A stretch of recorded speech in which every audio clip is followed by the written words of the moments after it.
So much controversy and a lot of deception. You don't know who's coming through with the light and reflection, and whose mouth is mumbling, trick knowledge deceptive. Shabazz, break it down with the proper perspective.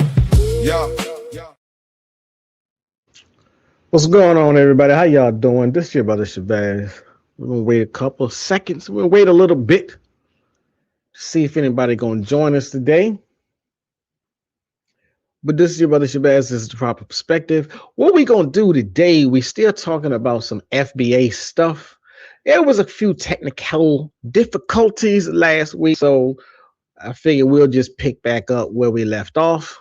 Hopefully y'all can hear me now. I got the mic situated. So what we gonna do? I'm just pretty much gonna start off right where I ended. During the last episode, we were talking about hate from the FBA brigade.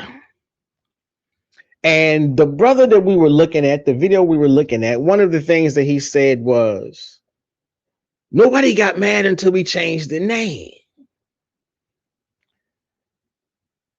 And one of the things that this is what I closed with last week. So I'll start there and then we're going to move forward. It's nobody has a problem with the name itself. The problem is with everything that comes attached to the name. People have a problem with what gets generated by the folk who use the name. So if you have an issue with the reputation that is attached to FBA moniker, then you have an issue with your own selves. Because it is the FBA group, it is the people who wave the flags, it is the people who follow Tariq Nasheed, it is the people who create their FBA videos, who spew forth the hate. So trying to make it seem as though, oh no, they only mad because we changed the name. No, nobody cares if you change the name. Most people still haven't changed the name. Most people are not going to agree to change the name. But again, people have a problem with what gets attached, the exclusion, the CIA accusations, lobbed at anyone who doesn't fall in line. Case in point, because of the conversation we're having, because of the video that we're reviewing today. We're reviewing a video of an FBA advocate who says, I'm canceling. We all need to cancel this particular person because this particular person dared utter one critique of the leader that they swear is not the leader. You're not the leader, but we can't suffer nobody saying anything wrong about this guy. See, again, the hate didn't arrive with I should say it this way.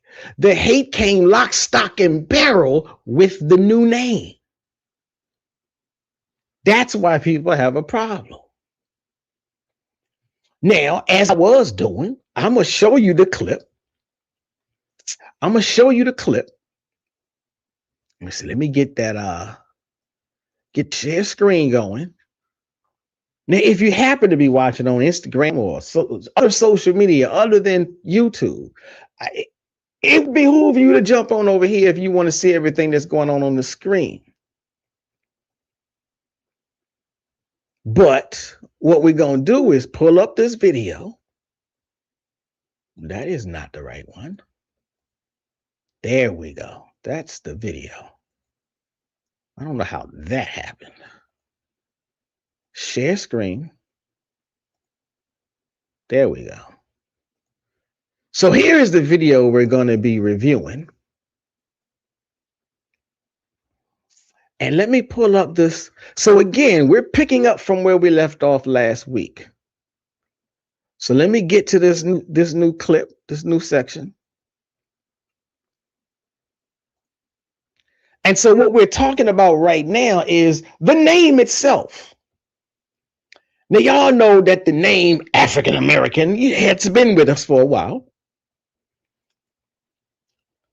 Let me see. Okay, so we do got some people We got a few people in the house, in the room, in the YouTube chat room, and it looks like there's some people joining on TikTok. Now I'm gonna be honest with you, I have a hard time keeping track of the TikTok because the screen is so small. But okay, so here's what we're talking about, and I hope y'all can hear this when I hit play. So I'm gonna talk about trademark hypocrisy. So I'm gonna play a clip and let you hear what he has to say. FBA, and there's people that have no ties. Like, bro, I don't got no ties to Tariq Nasheed. I know my brother Black Alpha Network ain't got no ties. I know content creators out here that they don't. He just trademarked the name as I would want a black person to do. I would want one of us to be owning what we're doing. Smart enough. Okay, so that's what he said. Now we're gonna pause. Let me get myself back to the big screen. So again, you heard him say a couple of things. He said, I ain't got no ties to Tariq Nasheed. Now, I guess I gotta take him at his words. I don't necessarily think that's important, but I do think it interesting for you to say you don't have any ties with this man, but as soon as somebody who's in your camp says something negative about this man, you cancel that person. That sounds like a tie to me, but but you say you don't have any ties. Okay, cool. Shout out to Lord of Slaughter with the red, black, and green in the room in the Black Power fist. Shout out to Wow Television, who says FBA trashes Africans all day. But when they respond to the xenophobia, the group name switches back to Black American because it carries more power for the grift.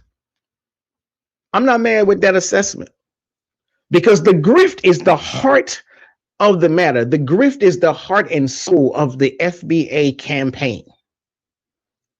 Peace to Mr. K. Greetings to you, my brother. The Pan-African Library is in the house. This is on YouTube. Shout out to, if I could get these names correct, shout out to Mr. Nursing Music, Judith Alexander, Charles Sonwura, Ursius, Alfred Wright, Bobby, Dennis Wagner. I'm trying to get your names. I can't get everybody, but appreciate you for joining. Like, share, and subscribe. I need button, especially over here. You know, y'all can do the thing that y'all do, the hearts and all the other stuff on TikTok. I'm not really TikTok literate, but like, share, and subscribe this video on YouTube. And if you're on Instagram, come on over here. So you heard this brother say that he likes the fact, he appreciates the fact that Tariq Nasheed trademarked the Foundation Black American title, label, ethnonym. And I'm like, okay, cool. I don't have a problem if you say that's cool. Here's where my problem is. My problem is you continue to say that African American is not a word that we should be using because it's been trademarked. That's the problem. You say you can't use, you say you don't want to use African American because it's trademarked, but you don't hold that same standard for the new term. So that's what I got a problem with. Now I'm gonna play some other stuff. I'm gonna play another clip. But I wanted to make this clean and clear as we get through this. Because here's the thing. Now I did some research. I know I love to do my research. So I said, okay, you're saying African American is trademarked, and therefore we shouldn't use the name. And others, I'm not saying he makes this claim, but others have said adjacent to this, we don't want to use that name because Jesse Jackson gave it to us. And others make the claim, we don't want to use that name because white people gave it to us. And Coulter is the one that told y'all to use Foundational Black American. But that's another thing altogether. But let me tell you a little bit about some history. The push for the term African American came within what they call Black civic life. What does that mean? Not white authorities. Black people got together in December 1988. Yes, Jesse Jackson was the figurehead. Jesse Jackson didn't stand at the top of the mountain and say, hear ye, from this day forward, we shall all go by the words African American. No, he convened a convention. 75 Black organizations came. Now, some of those organizations were college-oriented fraternities and sororities. Now, I know FBA got a problem with them. Hey, we might be able to ride on that one together. I got issues with sororities and fraternities. Now, my primary issue is I don't like the fact that they aligned themselves, they configured themselves around Greek letters when, to me, they coulda, shoulda, woulda did African insignia. They coulda, woulda, shoulda did Metuneta from Kemet. But that's me. That's just one of my little small issues. But I ain't throwing them in the trash because I got an issue with them. Nuance is a thing. It's a real valuable thing. But again, what am I talking about? Jesse Jackson called a convention. 75 Black organizations came. So there were fraternities and sororities, there were political groups, there were social groups, there were mutual aid societies, there were advocacy groups. Everybody converged. There was conversation, there was discussion, there was historians. Now, the after hours report, the after action report, reported that there was an overwhelming consensus for the change. Overwhelming. I didn't say every human that came to the convention agreed, but the overwhelming consensus was, yes, we're going to go with that name. Now, again, yeah, Jesse Jackson was the figurehead, just like Martin Luther King was the figurehead, just like Malcolm X was the figurehead, just like Marcus Garvey was the figurehead. But the individual at the top is not the lone sole proprietor of all of the actions and activities that it takes to get a thing accomplished. So stated reasons for the name change then was cultural integrity, was historical context. They actually said, hey, Italians, people, Americans of Italian descent, they proudly call themselves Italian Americans. Now, you may say today, they don't do it no more today. I don't believe you. I think they still do. People who are Americans who are of Jewish descent, they will still call themselves Jewish American. You go into an Armenian neighborhood and they will consider themselves Armenian Americans. So this was one of the reasons they said it. They said, well, look, everybody else is attaching themselves to their heritage. But FBA said, we ain't got nothing with Africa. So that's one of the reasons that 75 organizations came together and said, yeah, we agree we need to make some changes on this identity, this name, this label. But that's not the only reason they said it. Because the historians took the platform and said, quite frankly, listen up, Black people. We have amongst our own kind various groups of us who have been calling ourselves African American. It dates back to 1782.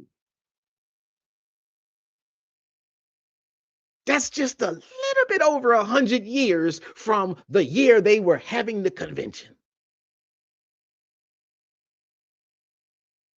So there's social reasons, there's heritage reasons, there's historical reasons to honor your ancestors who called themselves African and African American. That have nothing to do with whether or not you like Jesse Jackson, whether or not you agree with Jesse Jackson, whether or not you think still Jesse Jackson gave us the name. Now, I'll also tell you, because I did the research. If you go looking at the U.S. Patent Office, what is it? USPT, U.S. Patent and Trademark Office? Yeah. I don't deny that there are at least two. There are at least two trademarks that exist on that actual term, African American. But the trademarks, first and foremost, came after the name change. They're attached to companies that sell commercial products, beef, chicken, hell, even pork. One of them's located in North Carolina. It's called African American Incorporated. One of them, I believe, is in Georgia. It's called African American Quality Products Incorporated. I think they sell stuff like mouse pads. But these are products. And the trademark office considers them products, not naming of or not ownership of the ethnonym. So even that is different because Tariq owns the ethnonym. If I'm wrong, correct me. That's okay. He owns something. But I tell you what, I couldn't find any public documentation that establishes that either of those two companies are white, are owned by whites. So again, what I'm talking about is what is at least perceived hypocrisy. Now, I don't mind if you tell me, well, brother, you just wrong. I got a brother that's commenting all over my page, been commenting for 4 or 5 days, telling me how wrong I am. You can tell me I'm wrong. Show and prove to me I'm wrong. I'll do a new video saying, yep, I was wrong. Exactly. Mr. K says, just like you got Irish Americans and Chinese Americans and Japanese Americans. Many times, or at times, brothers and sisters from the Caribbean, they hyphenate their name. I'm Jamaican American. I'm Bahamian or Bahamian American. Continental Africans say I'm Ghanaian American. I'm Rwanda American. I'm Ethiopian American. I'm Nigerian American. They don't use it all the time. They may not need to use it all the time.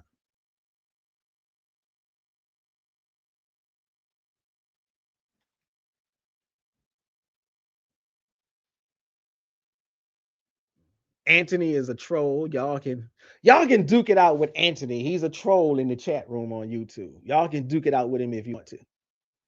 I think he's gonna help keep the algorithm bumping though. So welcome aboard, troll. So that's those are some of the points that I've been trying to make. Now, Be Easy says the term African American is a grift and a misnomer. False. All right. Oh, now, if you okay, I don't agree. But if you want to put something in the chat to explain what you mean, I may continue a conversation with you. But I'm not changing my position that it specifically and directly connects us to our heritage. So in my mind, you can only call it a grift if you're going to attempt to tell us that we're not African, that we're not connected to the African continent. So any of those Dane Calloway Aboriginal Indian arguments, they're not welcome here. But let me go on, because now here's the thing. Let's go back to this brother. And now I think we're going to get into the meat of something very controversial. Well, at least we're going to try to. Now, because there's a section of his video where he actually brings in Professor Smalls. Now, I'm not saying he brings in a video clip of Professor Smalls. And I think this is interesting. So we're going to try to deal with it. I don't know if I can play the whole thing, but you know what they say, for educational purposes. So let me see if I can get this onto the screen.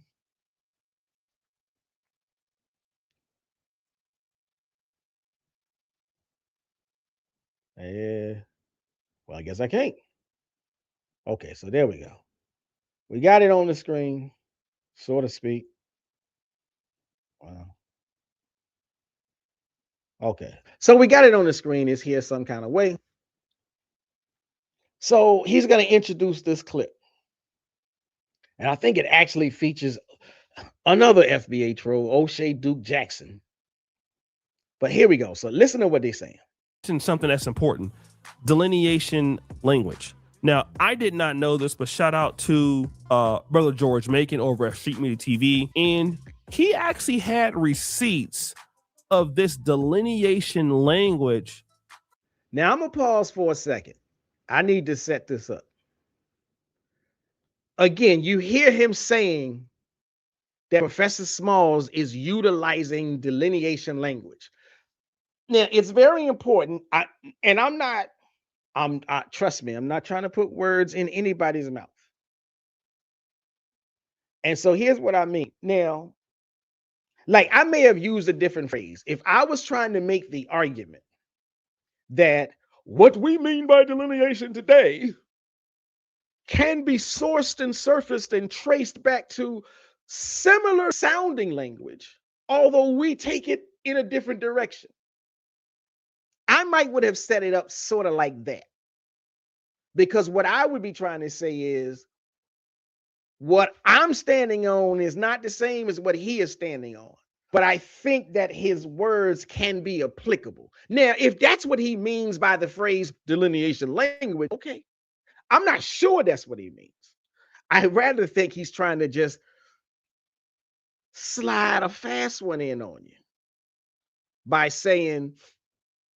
using the term delineation and telling you, see, Professor Smalls believes in it too. But I could be wrong. That could be just me having an incorrect interpretation of the phrase. He's using delineation language. But I just want you to take root to that. Listen to that. Now let's go back to what he's actually saying, what they're actually going to play. From Professor James Small.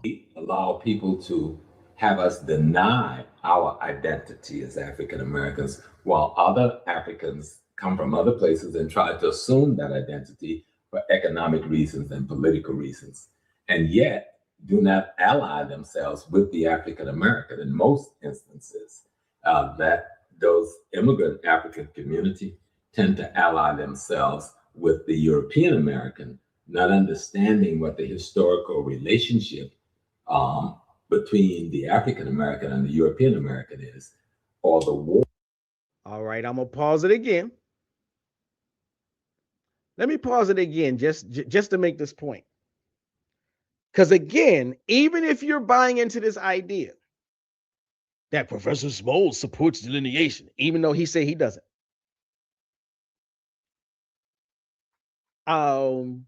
If you listen carefully to what Professor Smalls says, even when he is critiquing some people in the other Black communities, he says they're doing it not understanding.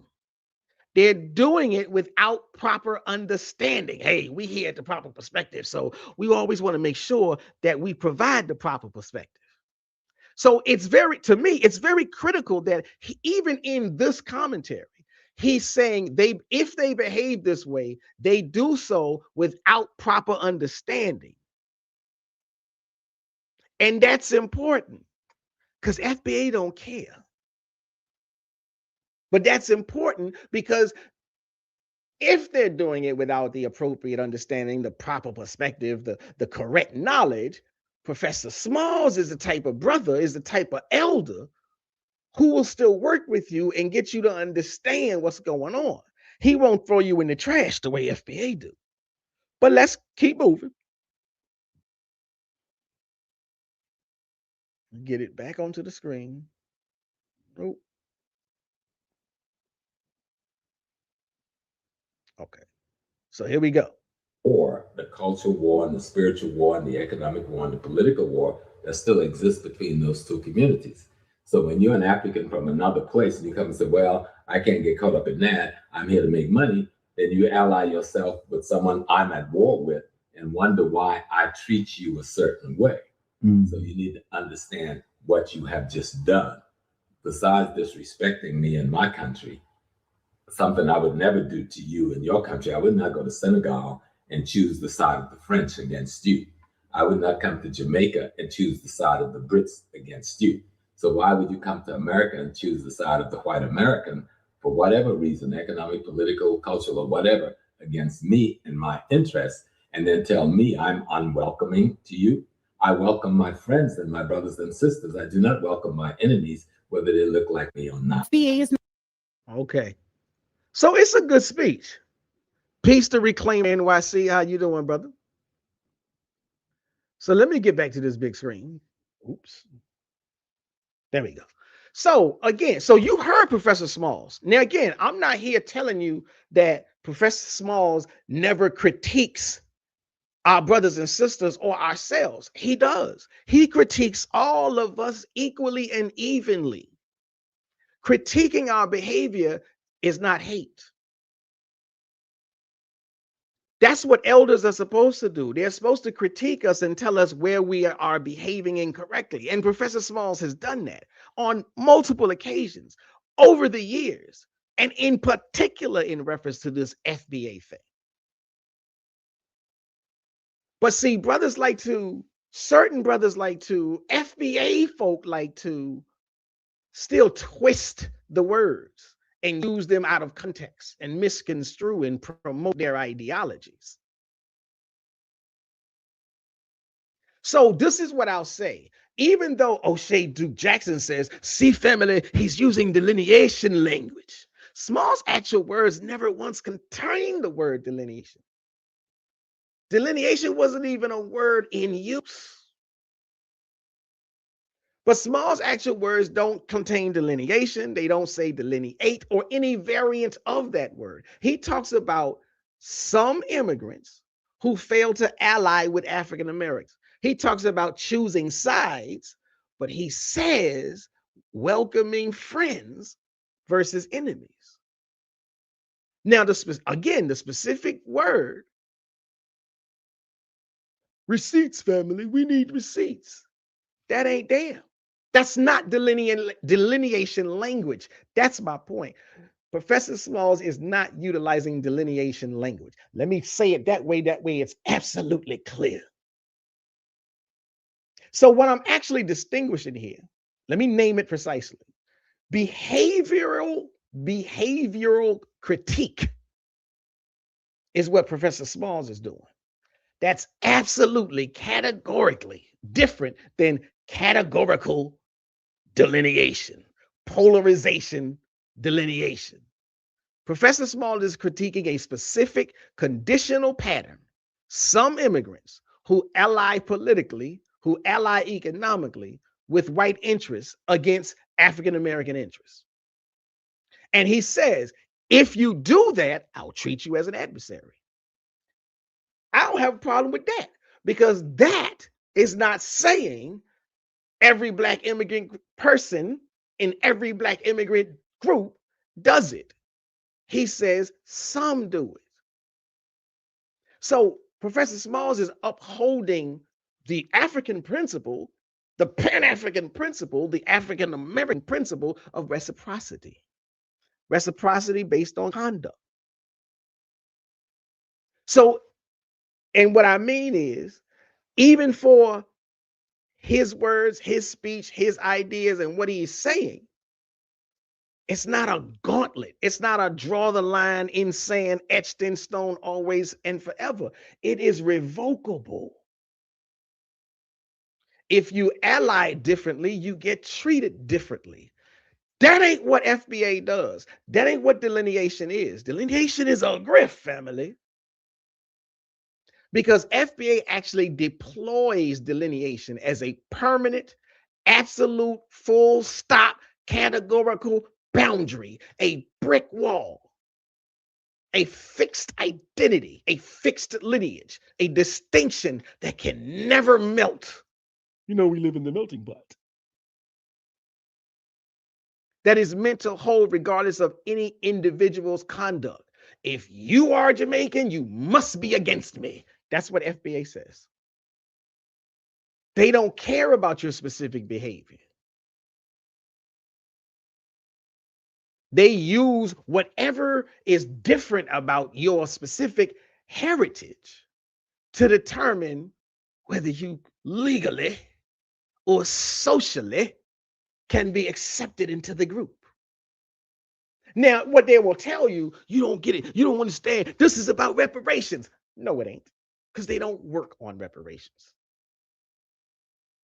Now, they let Yvette Carnell, they let Antonio Moore, they let ADOS work on reparations, and even they don't work on reparations. They work on changing the name in the census. But if they were working on reparations, that would be a structurally different kind of boundary, or a different kind of boundary drawing principle. So but without that, collapsing them into the same word is either sloppy or deceptively convenient, depending on how charitable you want to be about your understanding and interpretation of their behavior, their ideology, their wordsmanship. Now, I might go so far as to say this. Perhaps, I'm not 100% sure, but perhaps my strongest piece of supporting evidence, if I'm writing this like a thesis. Again, you look at the words that Professor Smalls uses, and you look at the actions that Professor Smalls demonstrates. His actual ongoing conduct contradicts. Anybody trying to say he's delineating, he's agreeing with us, he's using our language. If he were doing the delineation, especially as separation, identity monitoring, he wouldn't still be doing grassroots work across the Caribbean, across the continent of Africa. Even within America, he still works with continental Africans who live here, with Caribbeans who live here, and all throughout and amongst and within various subgroups of the African American community. And he does it all simultaneously. So if you're someone trying to draw a permanent ethnic boundary, you don't keep working across the boundary. If you're someone drawing that boundary, then you stay on the inside of your line. And I'm not being rhetorical about that. I'm being literal. I'm being actual. His actions are the counter evidence to the label some people are trying to pin on him. And that is also why he came out and said, I want to make it definitively clear, I'm not with that FBA stuff.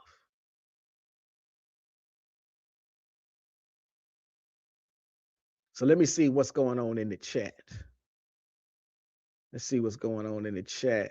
Lord of Slaughter says, any African who sides with the European is no different from Clarence Thomas. Exactly. But even with Clarence Thomas, now we have names. Some people appreciate the names we have. Some people don't appreciate the names we have. I may not necessarily use them today. I've used them in the past.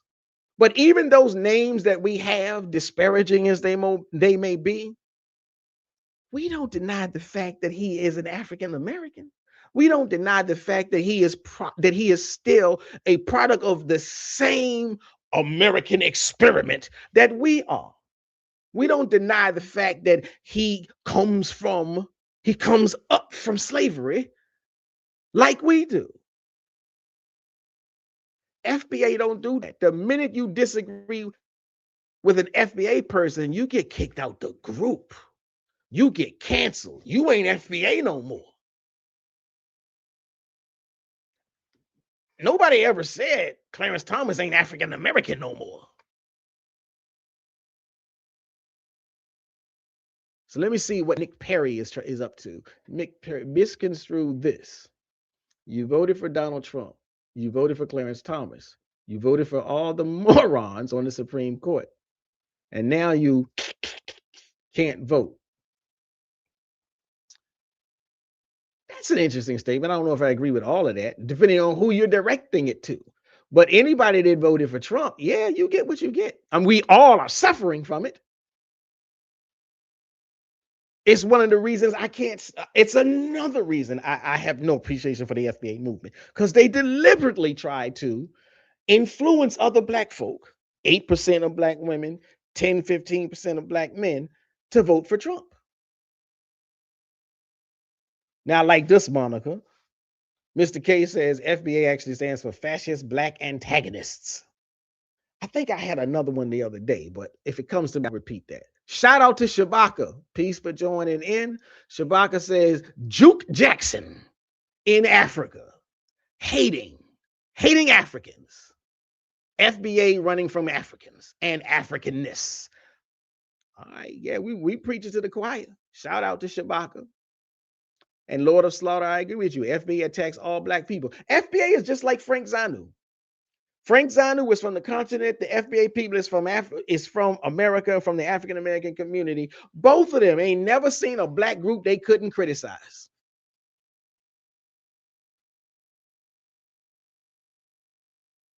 And okay, I don't know what King Divine is talking about. That's a bot. King Heather trying to speak on our reparations, and we had put tethers in their place in Atlanta, Texas, and California. All tethers must go, no exception. I'm a tether, and I ain't going nowhere. But here's an honest question, King Divine. I've heard this before. FBA people said they putting in the work in Atlanta, Texas, and California. I can't find no evidence of that. So I make the statement, I tend to make the statement that's a lie, but I'm not trying to stand on that. I'm trying to say, teach me, brother, who are the FBA people putting in the work in any of those cities? Every time I look it up, I find African Americans who go by the name African American, who consider themselves African American, being the ones in the legislature, being the ones writing up the bills, being the ones drafting up the documents, being the ones having the conversations and doing the networking and liaisoning and all this other stuff with the politicians. I cannot find a person who has said, I'm FBA, doing anything except showing up on public talk day. But I don't mind being wrong. I just need some names. Because again, other than that, if you give me names equals receipts, I say, hey, okay, here we go. But other than that, what I see is FBA trying to take credit for what African Americans do, just like they do with everything else. African Americans have done a lot in this country. FBA ain't did nothing in the 10 years of their infantility existence, but talk and complain. Lord Slaughter says FBA doesn't even do that. Always in our business. Exactly. They say they want to delineate, but they stay over here. Delineate again. Now, I'll never say I know exactly what delineate means. I keep waiting for the FBA people to tell me what delineate means to them, because every time I say, well, delineate means this, no, that ain't right, brother. You don't understand. That's wrong. You didn't get it. So I stopped trying to speak for them. I'll say, okay, you tell me what delineation means. But in my mind, it means separating yourself from the rest of the group. Well, African Americans have largely said, we don't want nothing to do with y'all. So your delineation is you're supposed to be off to your own. I said it last week. Go get your own tiny little village. Go create FBA town. And stop taking credit for what African Americans are doing. The Lord of Slaughter says, exactly, Clarence is one of us. We just don't rock with him.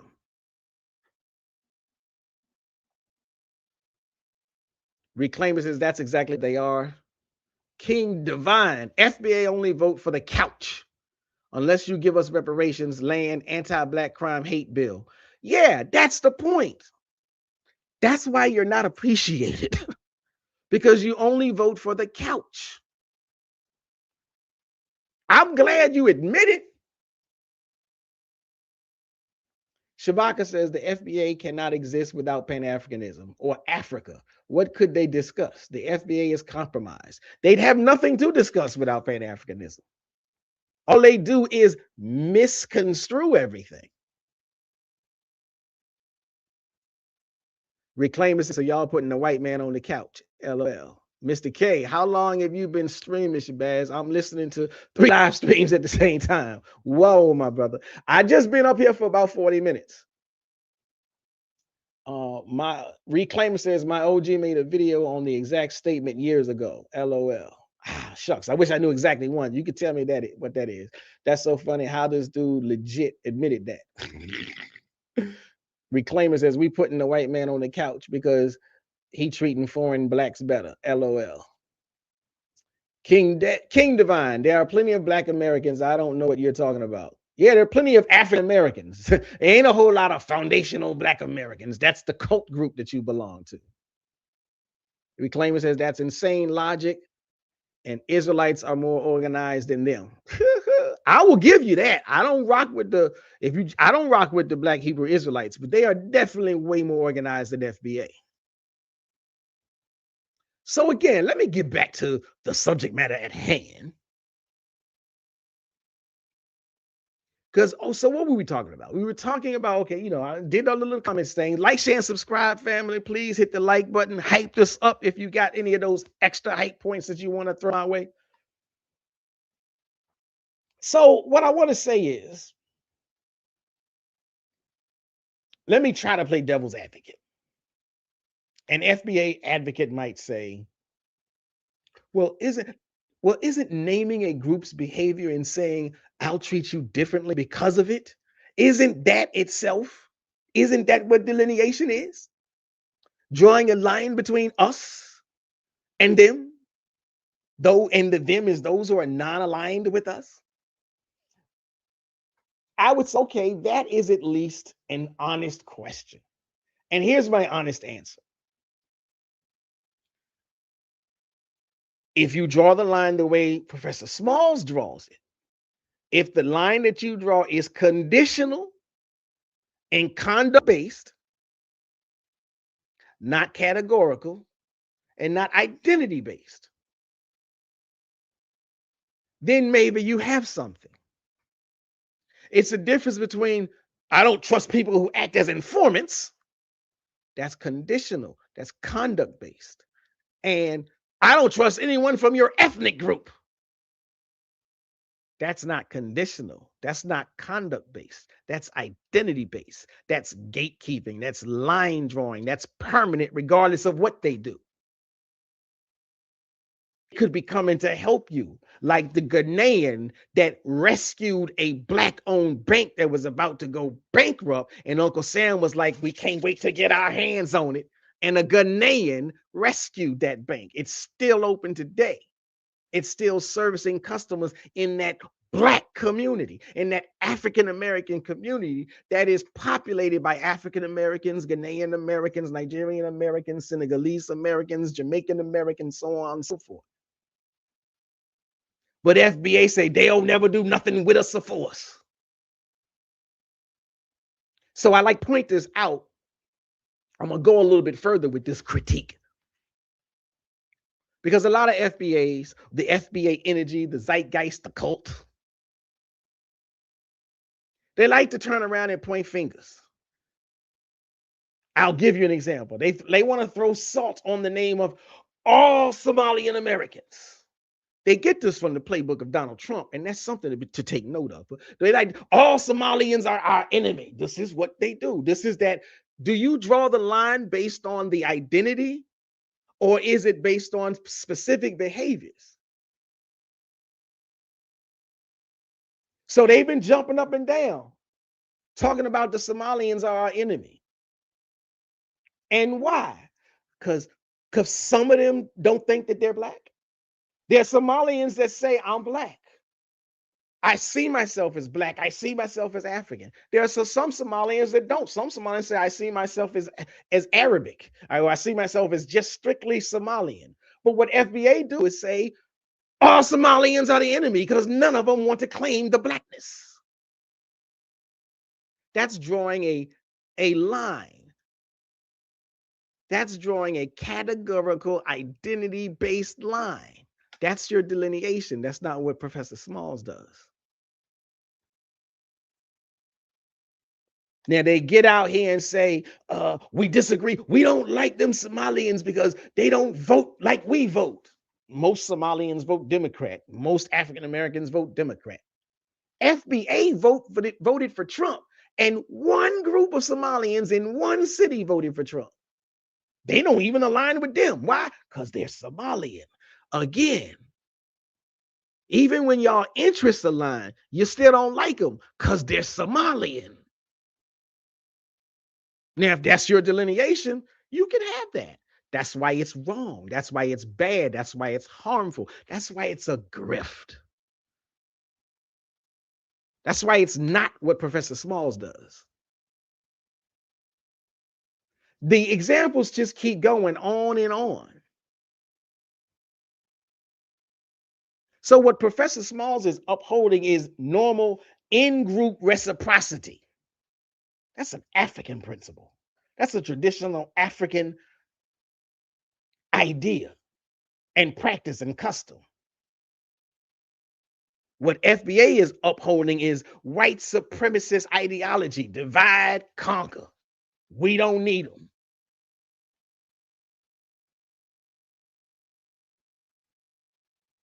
Exactly, Lord of Slaughter. I wasn't born in Africa. Africa was born in me. And shout out to Kwame and Nkrumah.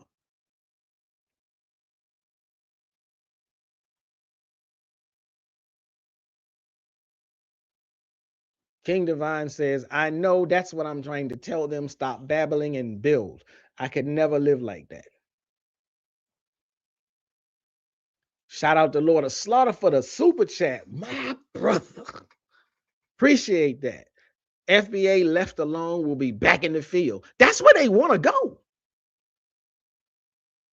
That's exactly where they want to go. They trying to go there to hell in a handbasket. Now, King Divine says at least Black Americans are more organized than African, Haitians, Jamaicans put together. Not even close. You can't qualify that. You can't. First off, again, I'm going to correct you, my brother. African Americans. Now, as to whether or not we are more organized than them, if we are, then why is it that they're doing more in certain categories? We may be more organized under some umbrellas, under some categories. Every group, every population group is going to have their strengths and weaknesses. So you can say, well, African Americans are more organized under ABCD.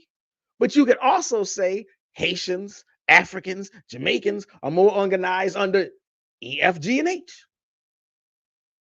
I think it very interesting that CARICOM is the Caribbean Blacks organized around reparations. They're getting a lot further. Ghana is organized. Ghana is the continental African Blacks. They have an organizational push for reparations. They're talking to the United Nations. They're getting a lot closer because they're organized and they're all working with the same goal. FBA ain't working on nothing. African Americans are working on reparations on the federal level and in 3 or 4 states, 4 or 5 states. You could just as easily make the argument that it's almost equivalent. But which group got the United Nations to make a world proclamation that human trafficking of the African is the worst thing that has ever been documented? That wasn't the African Americans. It certainly wasn't the foundational Black Americans who spent the whole week standing on the sidewalk screaming, "Go home." So again, let's go back to the brother's video. We're going to talk about some contradictions, some more contradictions. Let's go back to the brother's video. Let me pull up this next little clip. And let me share the screen, family. All right, so here we go. See what he talk about. And it is Do y'all hear this contradiction? It's like y'all just creating smart enough to not. I hear that they don't. He just trademarked the name as I would want a black person to do. I would want one of us to be owning what we're doing. Smart enough to not organize it. It's a hashtag that he's profiting off. And there's nothing wrong with that. Because the message is very clear. And it is. Do y'all hear this contradiction? It's like y'all just creating chaos. This lady just said there's nothing wrong with it. If there's nothing wrong with it, then why is he a grifter? Why is you calling this man a grifter, bro? You got to be canceled for that. There. Right there. Okay. So let's think about what he's saying and what just transpired.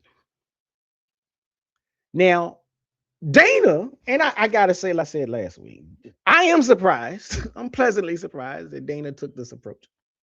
But Dana is calling out a specific behavior, a specific action. And she says, this particular action is something I take issue with. Now, he says, if you're going to call a man a grifter, how you going to then turn around and say something positive about him? And he calls that a contradiction. He actually says, y'all creating chaos. This lady just said there's nothing wrong with it. Well, if there's nothing wrong with it, why is he a grifter? Maybe, let me try to say this. I don't know if this is the right way to say it. I guess he has a problem with, there's a big word, starts with the letter A, accountability. Now, I don't want to say something disparaging like perhaps he lacks the mental capacity to comprehend accountability. But I will say this is what nuance is. I've said it a lot. You've heard a few other people saying, look, we need to improve our critical thinking skills. Nuance is about the notion that nothing is 100%. Nothing is always black or white, left or right. Now, even me, I can call Tariq a grifter. I could say I don't agree with much of nothing about the FBA label, but that's still not 100%. I just said, I agree we need to be working on reparations. I agree that FBA likes to talk about reparations. Maybe this much. I haven't totally thrown them completely in the trash. I might be slow walking it. But what was that phrase? You know, chew the meat and spit out the bones. I even accept the fact that there are always going to be some people who want to call themselves by these three letters.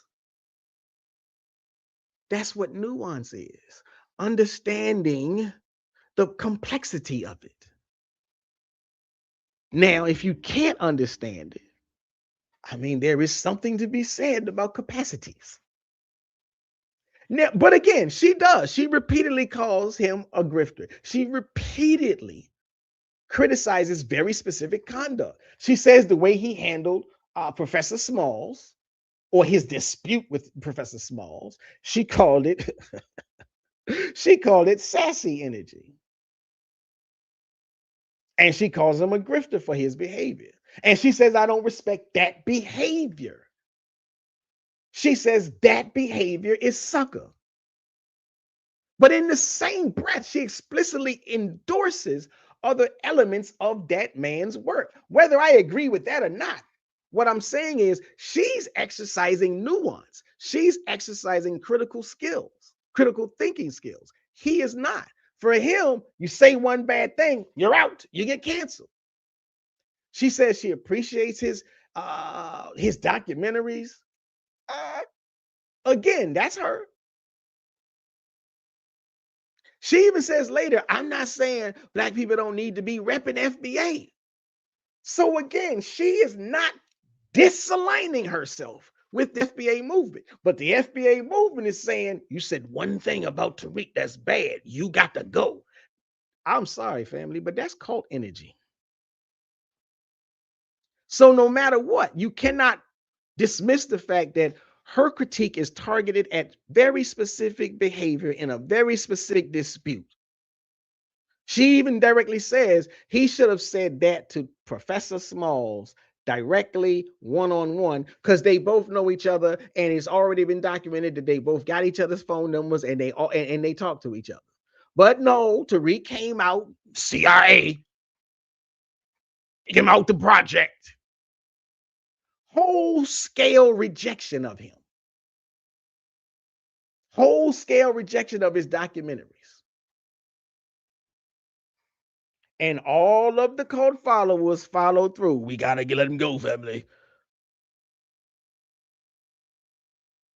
So again, if it's not hypocrisy, then it's just basic dislike of accountability. Or something about that mental capacity that I don't want to say again.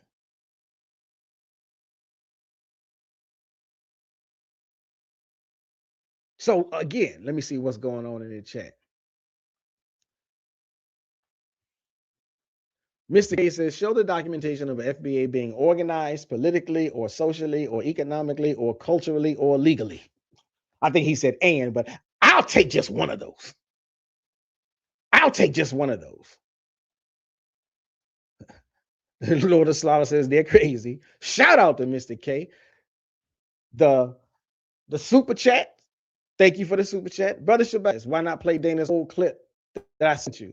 Because she really went in on Tariq, calling him out for how he treated Professor Smalls. I think I'm going to get to it in this one. If I don't get to it in this one, I am going to cover it on another one. King Divine at K. Come on now. Do I really have to explain Black American history? Now I would need 10 people if you name Africans and Caribbeans. That did something significant to humankind. King Divine, that is, whew, like I said, I know you're going to keep using the word Black American. It's African American. And that is one of the most ignorant statements I've seen today.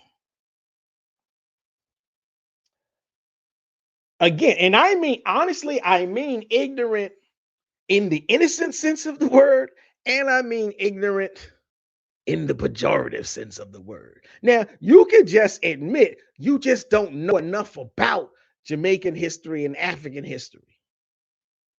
That's cool. You probably shouldn't, especially coming from the white American school curriculum.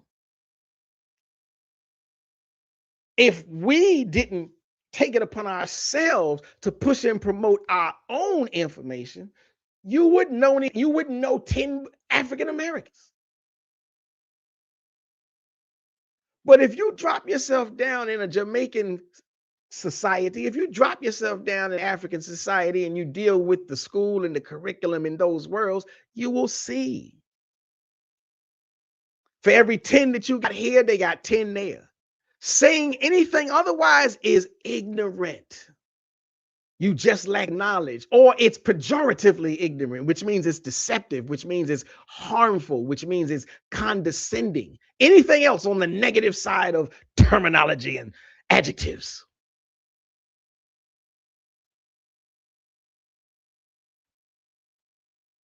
And like I said, I'm going to keep saying African American. It is African American for me. Now, I'm going to move on, though. Move on. We're going to look at this next clip. Again. So now we're going to have a little, perhaps we're going to have a vocabulary lesson. Let me see if I can find this next clip.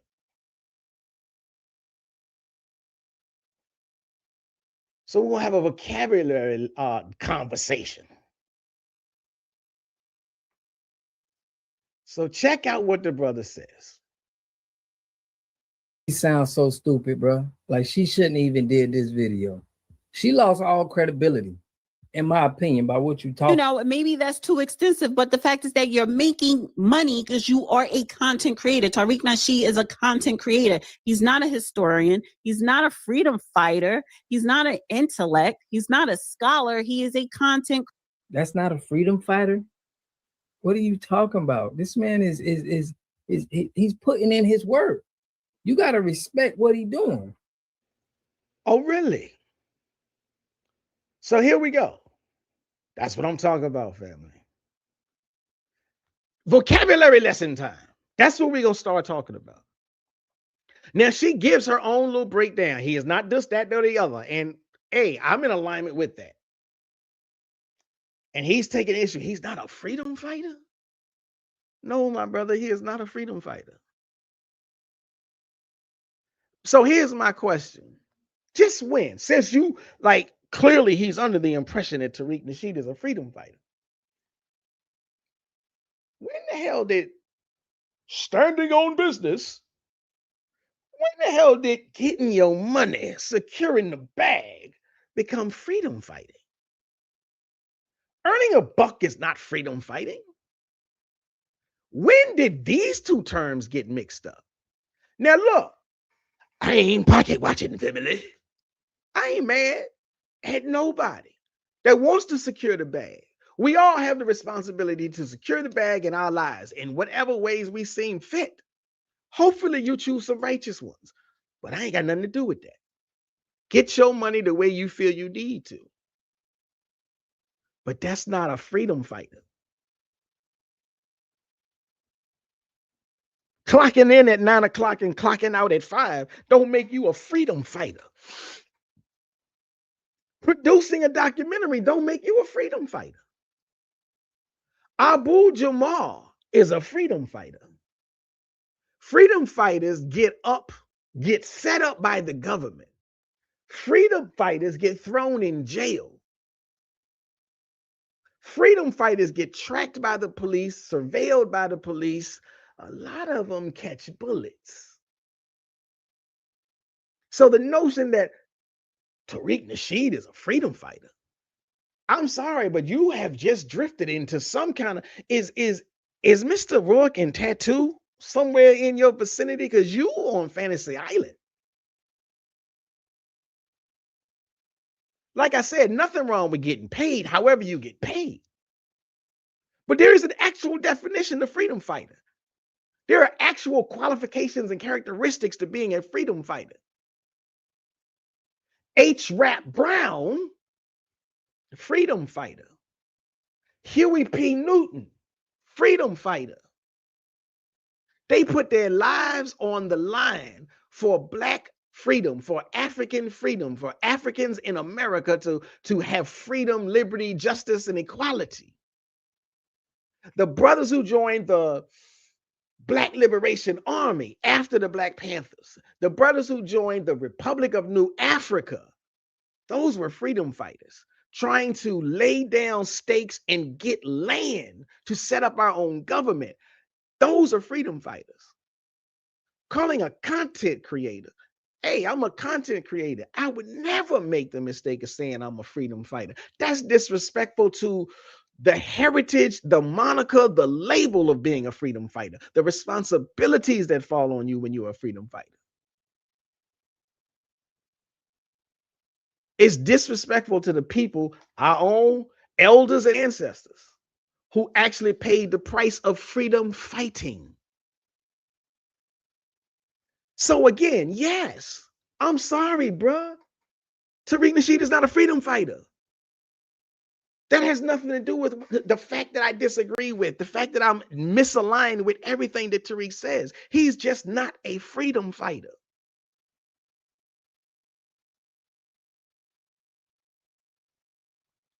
Now, King Divine, you say he's a freedom fighter because he paid for victims' funerals. That makes you a benefactor. That's not again, that's still not freedom fighting. If you pay for a victim's funeral, you are helping. That's a benefactor.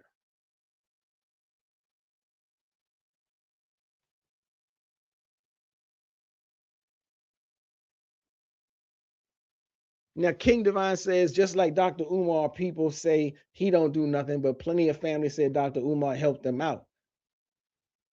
Can't be this slow. I wouldn't call Dr. Umar a freedom fighter. That's not what freedom fighting is. Helping people out is just helping people out. We have mutual aid societies for that.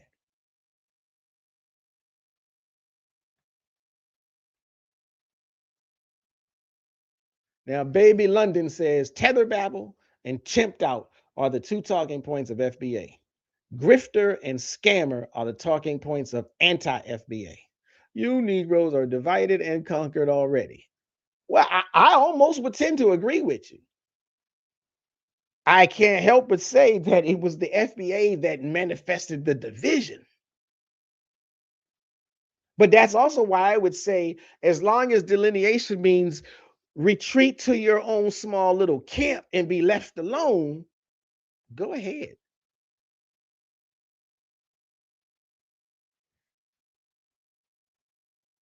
Now, Dang 4160, I might would entertain your question, but it's a little, again, it too is on the side of ignorance. Dang says, I am from Africa. Why do African Americans moan about being in America? Come to Gabon and you would last 2 minutes. Ha ha ha. You know, if you don't understand, you don't understand. Clearly, you don't. Lord of Slaughter, FBA is a group of armchair revolutionaries. I'll give you that. So then maybe Tariq Nasheed is an armchair freedom fighter. Kevin, Mr. K, Kwame Nkrumah, Julius Nyerere, Patrice Lumumba, Sekou Toure, Nelson Mandela, they were freedom fighters. Malcolm X, Martin Luther King, Marcus Garvey, David Walker, they were freedom fighters. Elijah Muhammad, Booker T. Washington, they were freedom fighters.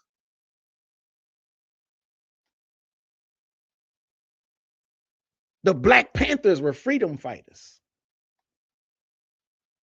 At best, you could say Tariq Nasheed is a documentarian. That's the best moniker you could give him.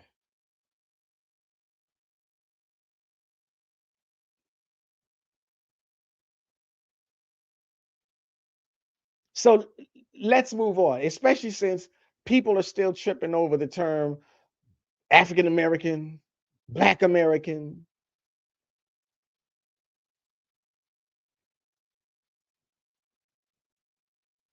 I'm going to say there's an agenda going on. There's an agenda going on. I'm going to always say African American.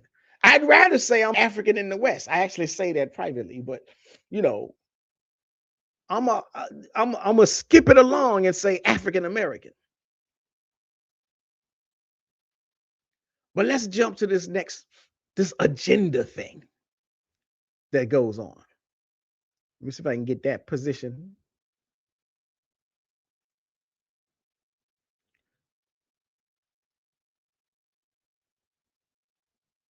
Because this is the thing.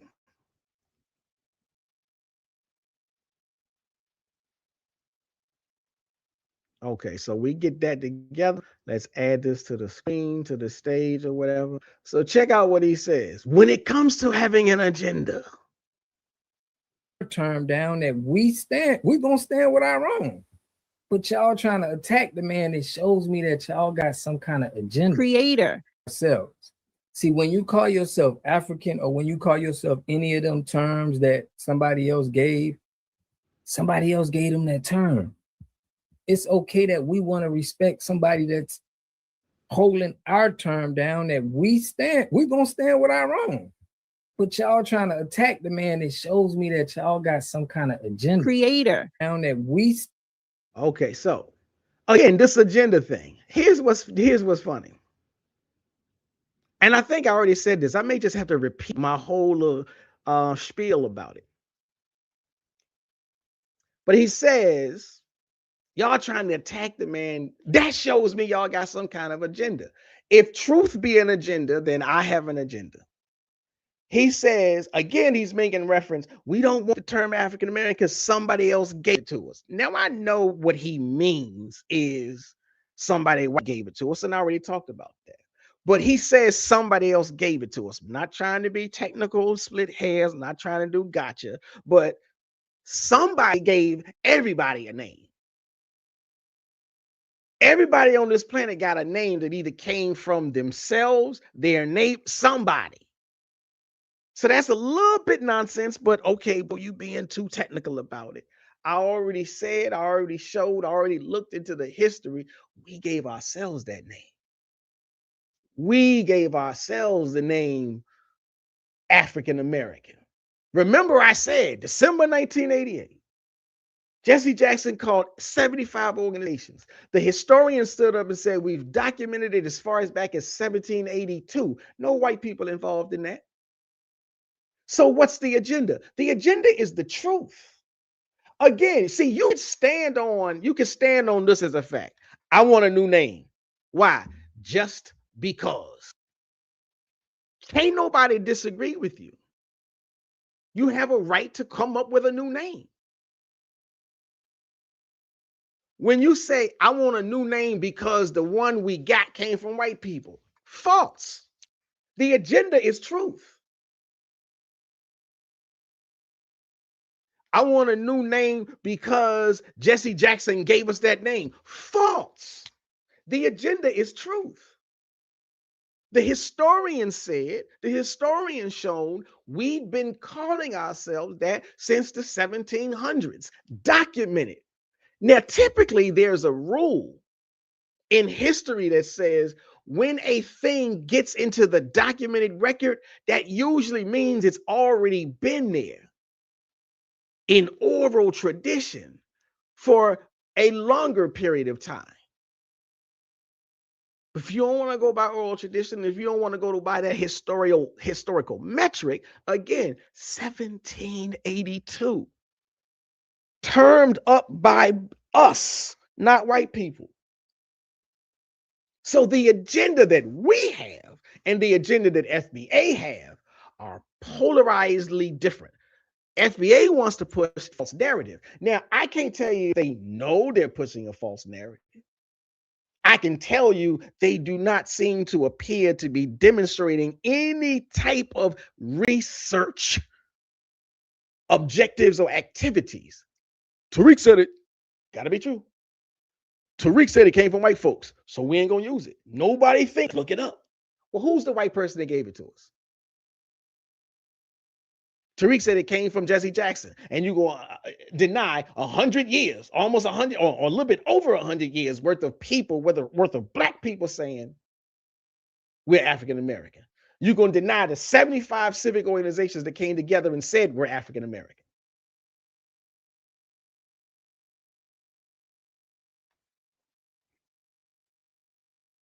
So who's got the negative agenda? Like I said, I stand on the agenda of truth. He literally says anyone who disagrees with him must have an agenda. So like I said, yeah, clip this if you want to. I'ma own it. My agenda is truth, facts, logic, evidence, receipts. Guilty as charged. What's missing from his side of the argument is evidence. All they got is circular reasoning. Sorry about that. Circular reasoning dressed up with conviction. That's all they have.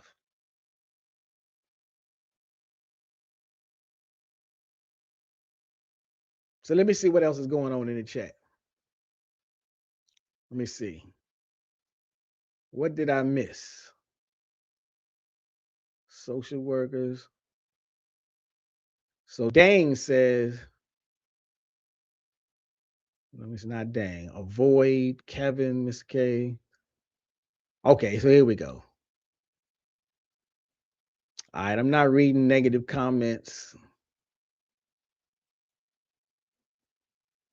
Again, exactly. Mr. K makes the point to King Divine, who keep trying to push this idea that Tariq is a freedom fighter or whatnot. So Mr. K says, if that's the case, then every black person who works as a social worker is a freedom fighter.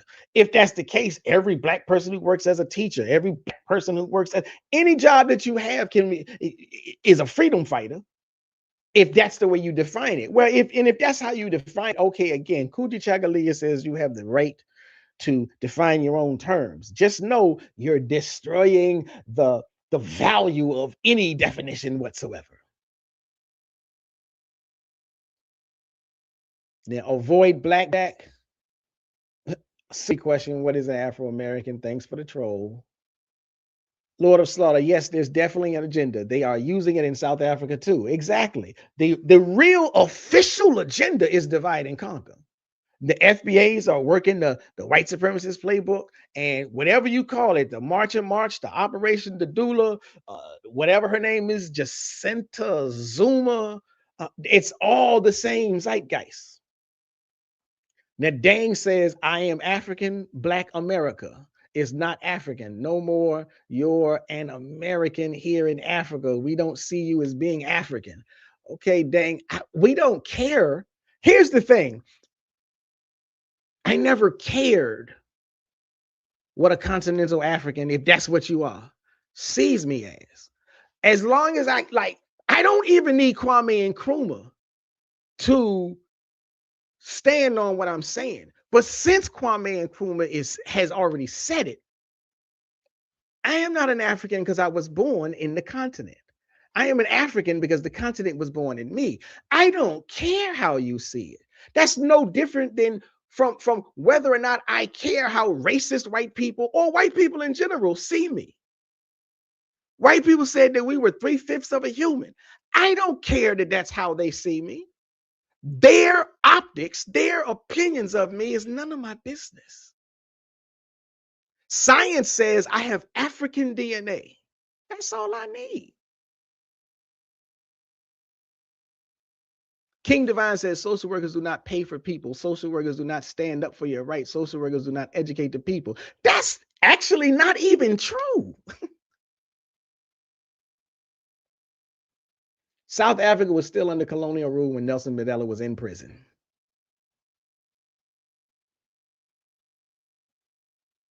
Now, Baby London says, who cares, WTF? Your opinion is.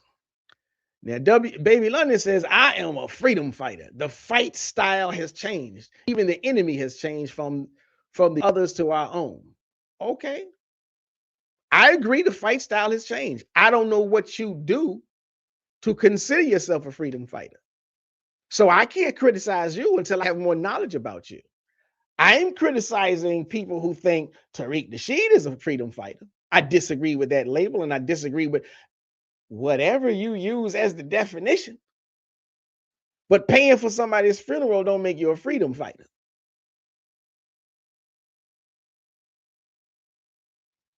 Dang says, just like white Europeans don't see white Americans as European, it's the same in Africa. Again, and white Americans are European. It doesn't matter what, it doesn't, in that respect, it's like, okay, you got these layman lenses, common man ideas and opinions. Science don't give a good rat's about the common man's ignorant opinions. If your heritage, if your DNA extends to a particular continent, that's just what it is. There's definitely some Chinese people in China who would look at Chinese Americans and say, y'all ain't Chinese. And you know what the Chinese Americans say? F you, I'm Chinese.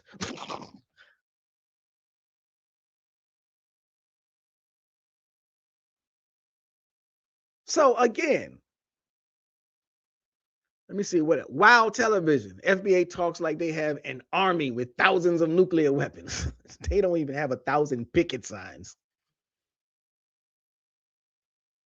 Lord of Slaughter says the FBA is the agenda of white supremacy. It's clear as day. Otherwise, why are they trying to convince us? Again, if they really believe that they are the special secret sauce, if they really believe that delineation is the thing, why aren't they doing it?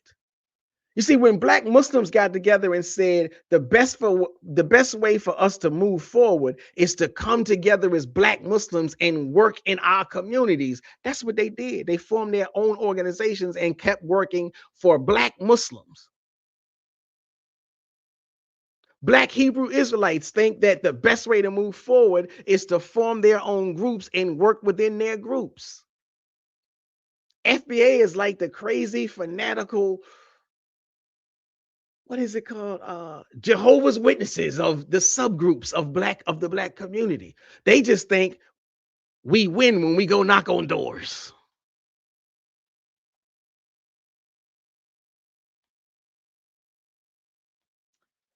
So let me continue. I love this chat, by the way. The chat group, y'all doing me something good here. So let's move to, I think I'm gonna move to this next clip. This one might be a little bit tricky for me to pull. Let me see if it's still there.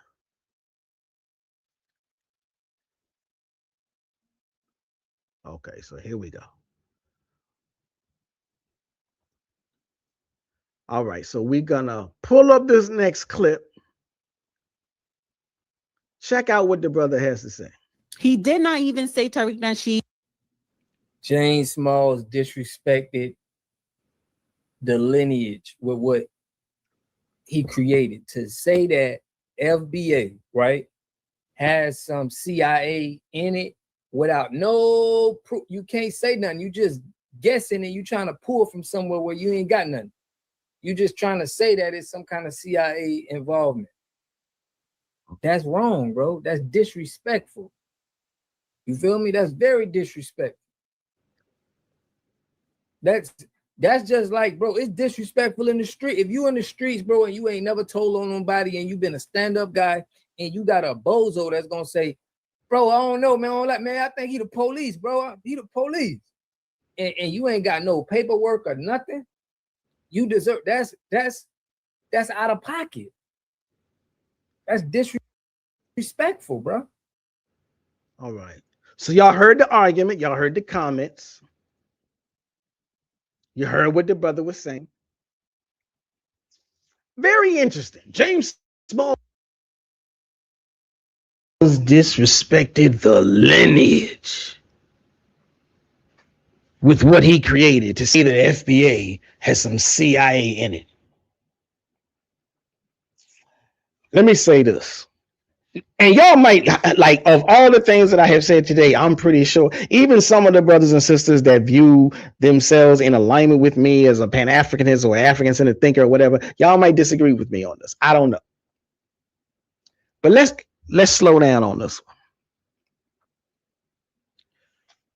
The whole video, the whole conversation this brother is having is now about to collapse on itself. Now this is like 10 minutes into the videos. So he's spending 10 minutes insisting that FBA should apply to every single African-American descendant from the Southern plantations. That's the argument. Even the brothers and the sisters or whatever in the chat group, in the chat room, are saying we're all FBA. The entire lineage. No exceptions. You're trying to force your label onto all of us. But here's what I'm saying. That's your claim. We are all FBA. If that's true, and I never conceded that it really is, but if it's true, it becomes mathematically impossible for 0 people in this lineage to have any government connection or any CIA connection.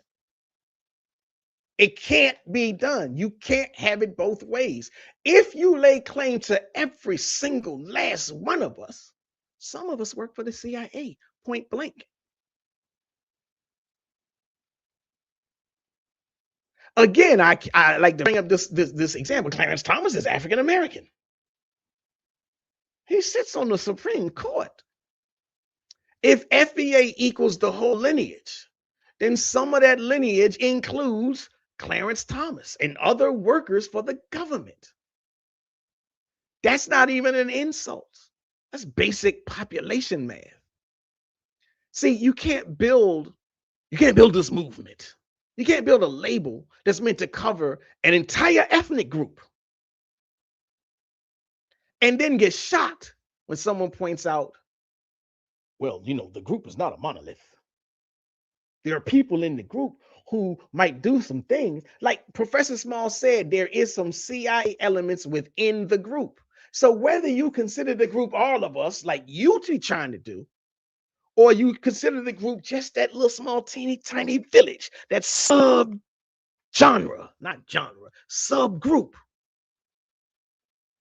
mathematically speaking, Unless all of y'all is unemployed, none of y'all work anywhere.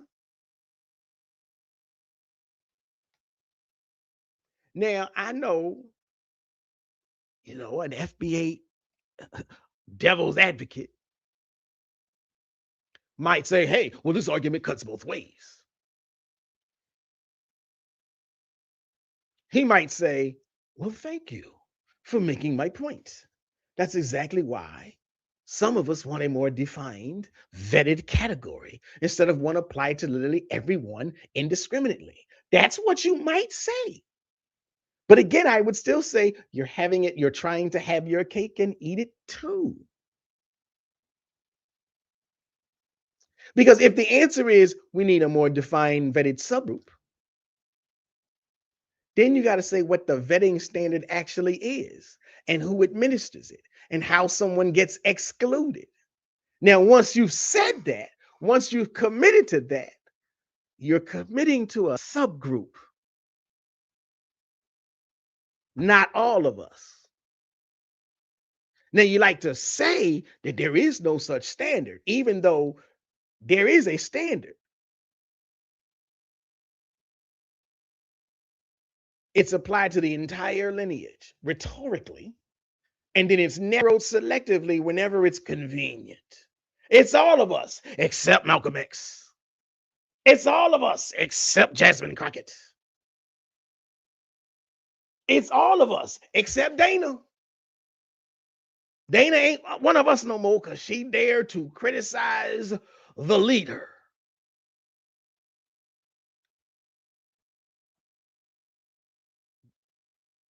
Again, FBA is all over the place.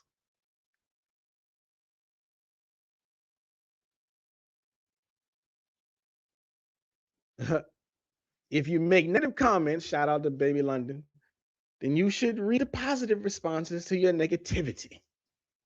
I'm not sure what that's about. Let me see. Let me go back to where I was. Let me see what else is going on in the chat.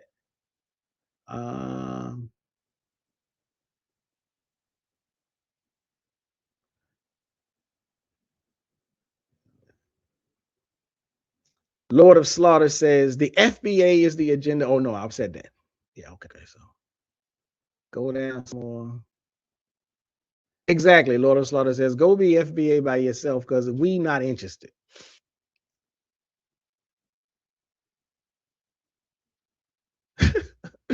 Dang is lying. Here in Africa, if you're not part of the tribe, we automatically kill you. Think yourself you're in America. Now again, dang, you got to be a troll. I think this is interesting that you are spreading misinformation about Africa. Because if that's the case, I'd be dead already. I'd have been to Ghana 4 times. I've been to Senegal once. I've been to Egypt twice.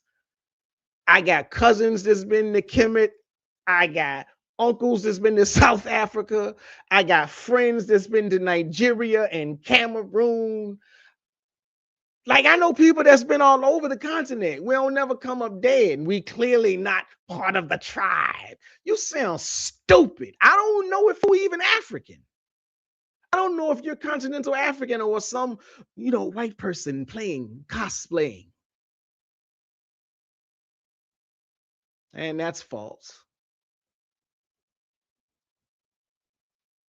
Baby London says, I wonder where Tariq got the idea for a new name. The same place Tariq copied the idea of a black museum. Tariq copycatted Baby London. Okay. Yeah, good question, Mr. K. King Divine says that Africa got its name from a white lady. At least that's a new one. I've already debunked Leo Africanus, Scipio Africanus. So now somebody's gonna come with, well, actually, it was a white woman. Well, who's the white woman? So we can debunk that too.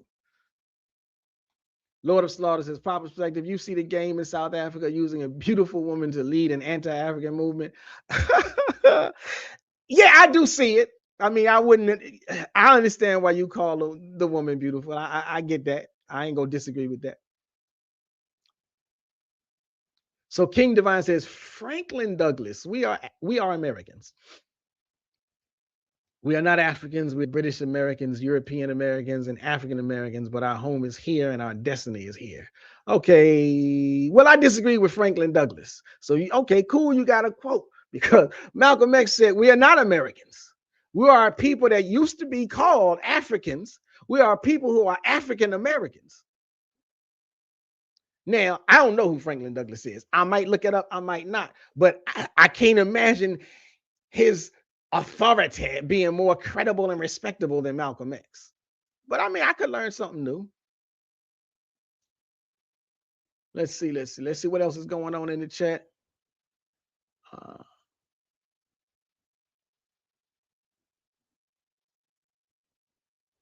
Yeah, George Schuler, who I do happen to respect for some of his work, he did say that he argued that there was no distinct African essence left in Black Americans. Now, just because he argued it doesn't mean that it holds up. There are other scholars who have argued just the exact opposite, and they have more credibility. They have more evidence than what George Schuler promoted or proposed.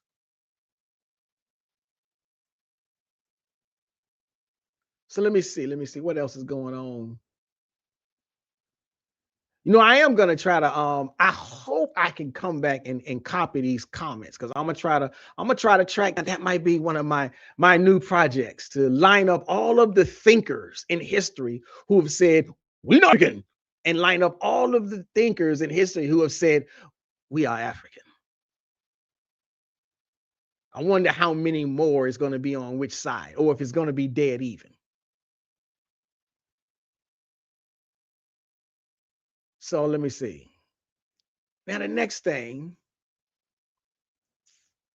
I think I already talked about this. Yeah, we talked about that. The delineation language we talked about. Now, okay, yeah, I might do this one. What was that timestamp? Because this one really lines up with some of the nonsense that some of the people in the chat room is saying. So let me see if I can get this clip. And it is almost a staple in FBA commentary. This idea, again, the idea is based upon rejecting, don't want to be an African, although the word African is synonymous with Black. But anyhow, so let's see if we can pull this brother back, add to this stage. So here we go. Let me get to the new hide comment. Okay, so now we got that situated. So listen to what's going on. I'm not going to sit here and pretend to be a generic African. All right. If that's what you want to do, knock yourself out. I'm not pretending to be a generic African. Well, my thing is, what do FBA do that you can kind of align them with the CIA or the FBI? Okay. We're going to deal with one point at a time. So you can hear he was playing a piece from their dear leader, Tariq Nasheed. And he says, I'm not going to pretend to be a generic African. So here's one of my questions. Does anybody ever pretend to be a generic African? What is a generic African? Like, just like the so-called Gabonese brother in the chat room who says he's Gabonese or come to Gabon or whatnot, and he says he identifies by his tribe. Okay. So, and this is one of the things other FBA people say. They don't consider themselves Africans. They consider themselves whatever their tribe is. I disagree with that. But if that's the case, then ain't nobody on the continent a generic African. If they all going by their tribe, then they ain't generic Africans. So how can you pretend to be something that doesn't even exist? There is absolutely no such thing as a generic African. Never has been, never will be. There's no Pan-Africanist thought leader, author, institution builder, past or present, has ever even presented the idea of a generic African or flat black. It doesn't exist. Straw man fallacy. Create an argument that nobody has ever made and then attack it. Nobody but the anything but African crowd ever pretends that this is a position that can be argued, that this is a position that has merit. So attacking a claim that nobody holds, that's not rebuttal, that's not debunk, that's not analytical, that's not scholarly. That's straw man.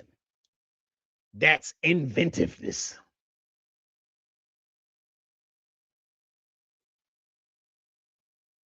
So Lord of Slaughter says, finding out our tribe can be done using DNA as we cluster to certain tribes. That is true. I have found out mine, family. Now, King Divine is just you not really telling the whole truth about Malcolm X. Malcolm literally said we are Africans. Let's see. Shabaka says all of our great positive leaders never separated themselves from Africa. The less you know of Africa, the more you hate Pan-Africanism. We are born Africans. Thank you. Thank you, Shabaka. Mr. K says, King Divine, you're lying about listening to Malcolm because Malcolm never said that. He named his organization the Organization of Afro-American Unity.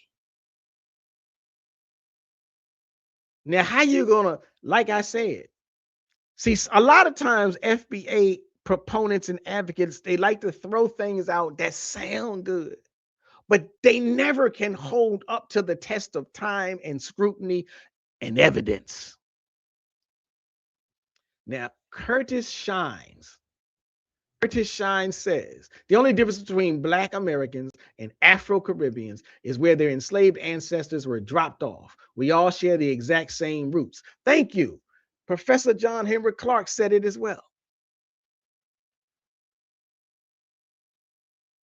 So now, King Divine says, Malcolm X leader, Malcolm X leader, Malcolm X leader, Elijah Muhammad. I said, I must have missed something.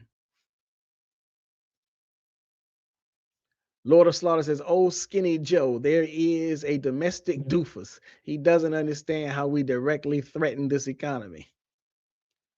Mr. K says, Malcolm X adopted a Yoruba name, Omowale, which means the child who returns home.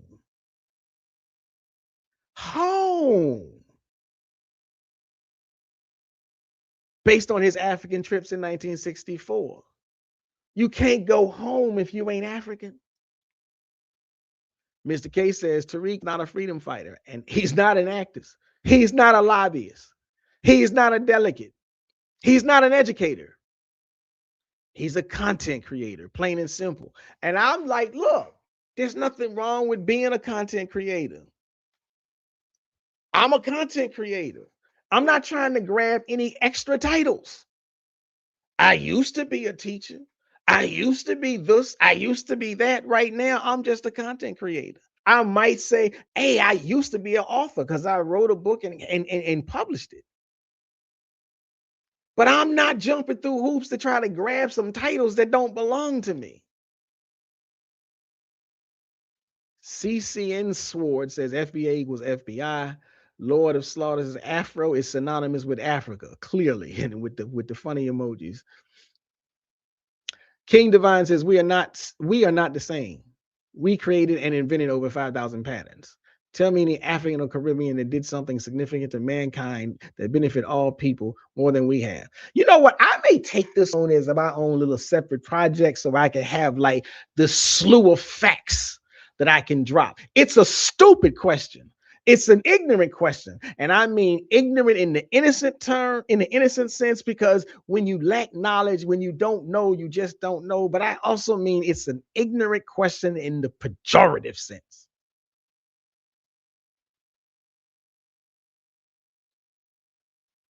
Lord Stoller says, yes, Holmes, Sankofa, go back and retrieve your global identity. Exactly.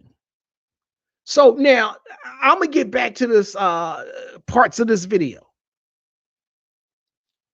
This next section. So you know, like I said, I don't want to. I'm not even going to use my new favorite phrase is baby brains, but I'm gonna try not to use that.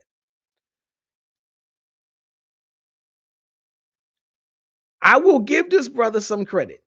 This next little section, I'm gonna try to give this brother some credit for this next little section.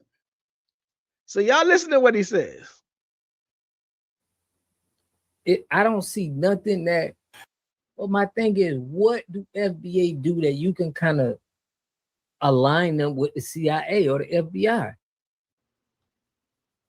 I don't see nothing that anybody, like, you could say that people were just saying stuff on the internet, but what people say, everybody's saying stuff on the internet. Like, Now, I think this is probably my favorite part of the video. And let me tell you why. So his question, what could FBA have done to make people think CIA? I'll give you credit. I'll say that, my brother, is an honest question.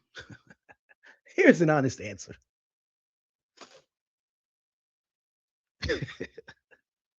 It's a straightforward, it's a frank, it's an honest, open-ended question. And I'm not going to dodge it. What FBA has built structurally is a label with zero vetting. And I mean zero vetting is because they have a definition.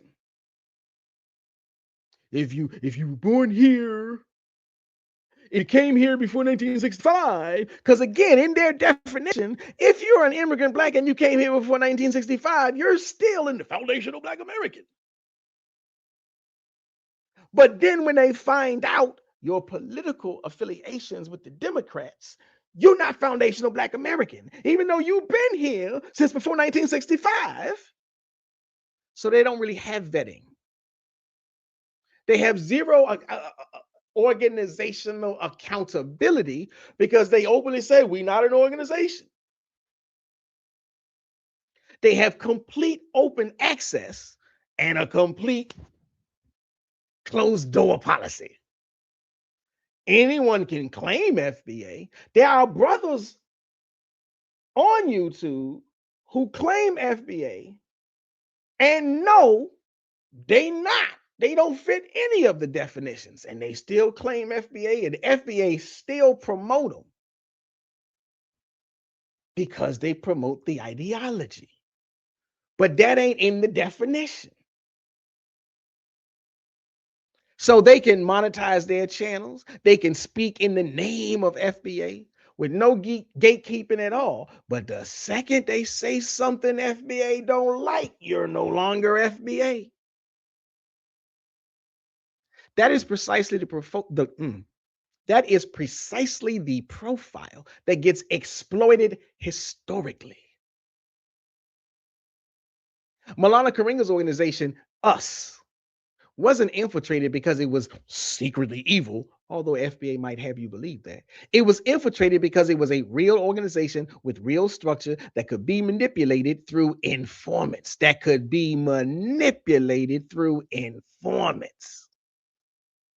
Now, FBA doesn't even need infiltrating in that sense.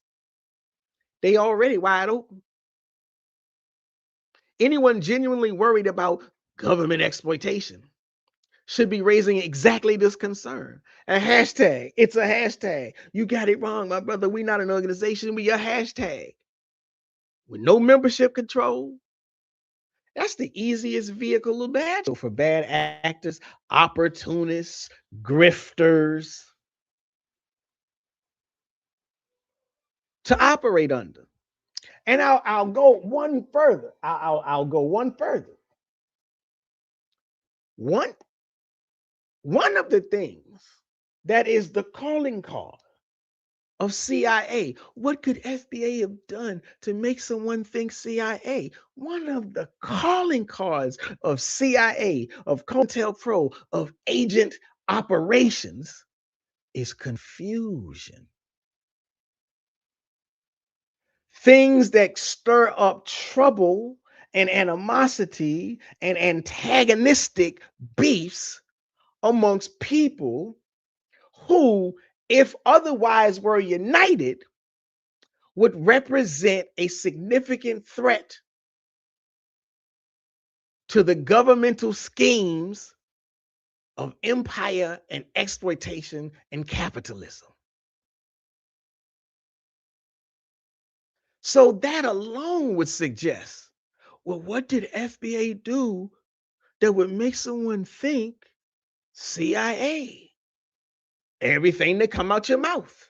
You divide the Black community in America. You separate the Black community from other global Black populations. That's what CIA does.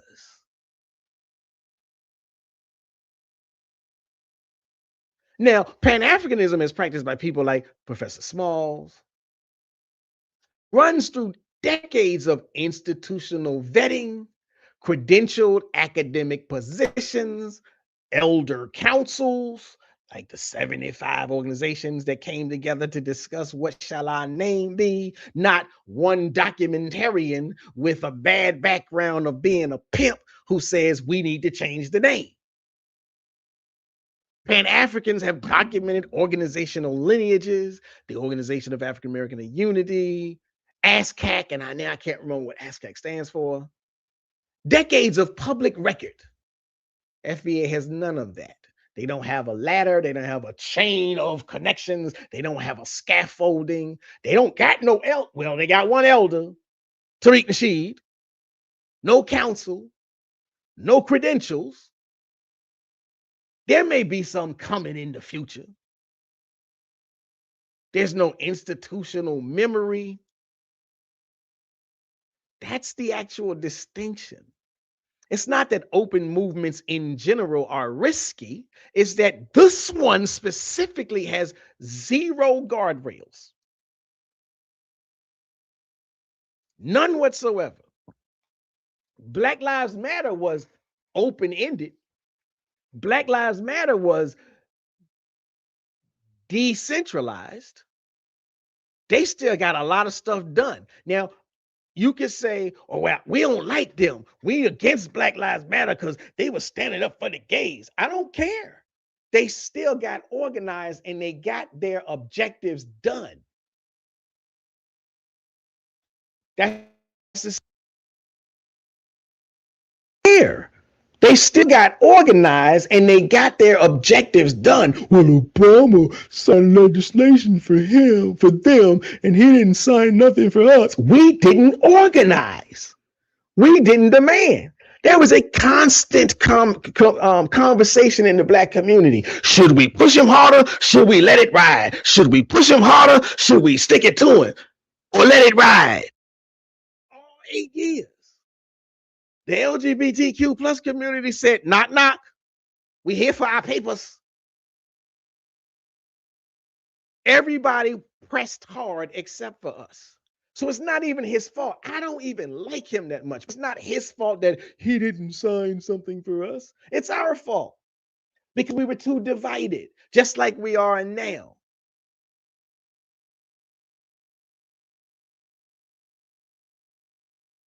So again, what could FBA have possibly done to make somebody think CIA? Your entire ideology sounds like, looks like, feels like CIA. Now I had another, but you can't say that because you can't prove that. You can't prove that they COINTELPRO when the government shut down COINTELPRO. Okay, I ain't got to prove it. I didn't say you are COINTELPRO. I say you operate like COINTELPRO. You operate like COINTELPRO.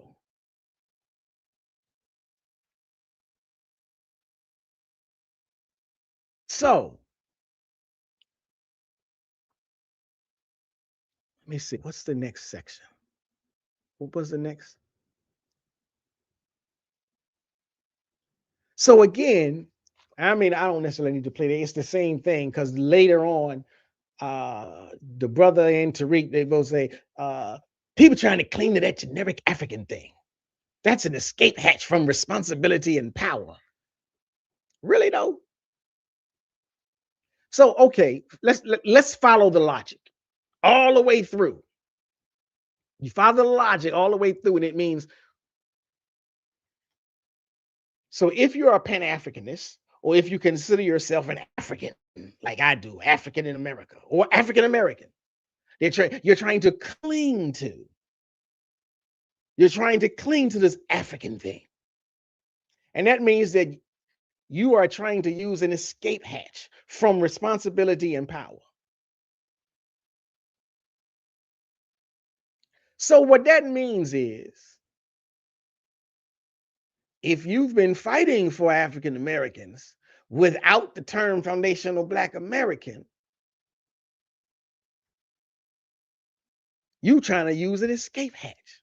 That means every generation of Black Americans, that means every generation of African Americans across 3 centuries who called themselves African, even the ones who grew up calling themselves colored, even the ones who grew up calling themselves Negro, even the ones who grew up calling themselves Black, apparently they were not fighting. According to this framework, holding on to Africanity is an escape hatch to escape power and responsibility. What about all those African Americans clearly in our entire storied history that fought for everything that we got? Again, none of this is scholastic. None of this is scholarly. When Marimba Ani coined the term Urugu, when Dr. Francis Cress Welsing coined the term, or no, developed the theory, the cross theory, the Cress theory. These were conceptual frameworks. These were rigorous, stress-tested, peer-reviewed, detailed analytical breakdowns before they hit the public airwaves. None of that groundwork has been done, is being done here. They make it up as they go. They make it up as they go. Improvisation, like coming off the top of the dome when you rapping.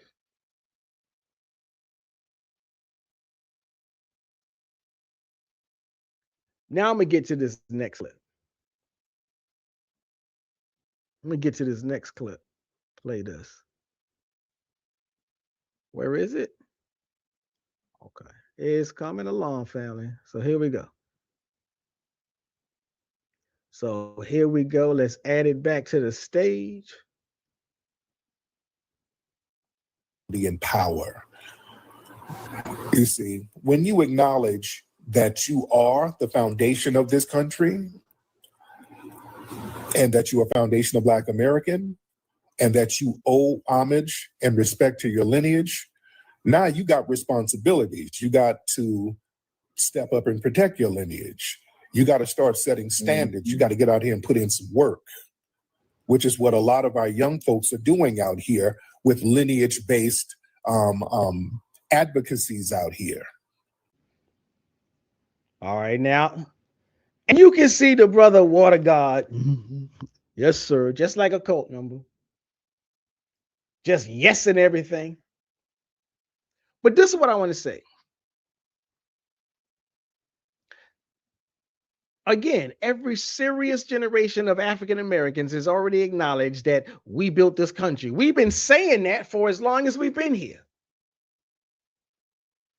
Every generation has stepped up to the plate to fight for a certain set of standards, rules, laws, rights, privileges, whatever it was that was on the table at that particular time. We fought for our freedom. We fought for our rights. We fought for our civil rights. We fought for the legislation. Every generation. They didn't need foundational Black American as a term, as a label, as an idea or a concept in order to do that work. He's not expressing anything that is deep mental thought. There's no insight in that statement. There's nothing that requires a new label. If this framework can't survive basic academic scrutiny, that should be a signal to revise the claim or just throw it in the trash. But repeating it louder and louder and louder and more often and repeated, that don't make it true, family. And he says they're doing the work. They're doing the lineage work. What is it? What is the lineage work that FBA advocates are doing? Because I already talked about, shown. Now, there was one brother that said FBA is getting the reparations done. You can say it. I'd like for you to show and prove it. Give me the names. Who are the FBA people on the reparations committee in Atlanta, California, Illinois, New York? Like I said, if putting in the work is the standard, cool, great. I honor that. I respect that. Now show the receipts. Name the work. Because not fighting for policy change, and like one of the FBAs in the chat room said earlier, FBA is sitting on the couch. That's not work. You a couch potato. Not fighting for policy change, not going out to register voters, not mobilizing a mutual aid society, not feeding or clothing anyone hungry, homeless, the way the Black Panthers did. That's the freedom fighting. Not doing anything. Now, again, everybody picks a lane. That's fine. If you feel like feeding the homeless is what you are called to do, then do that. If you feel like registering voters is what you're called to do, then do that. But that's doing something. What is the FBA's lane? What is the work that they're putting? Showing up online, showing up at Kamala Harris's book signing and talking about, you better give us reparations. She ain't even in office. She ain't even running for office. That ain't work.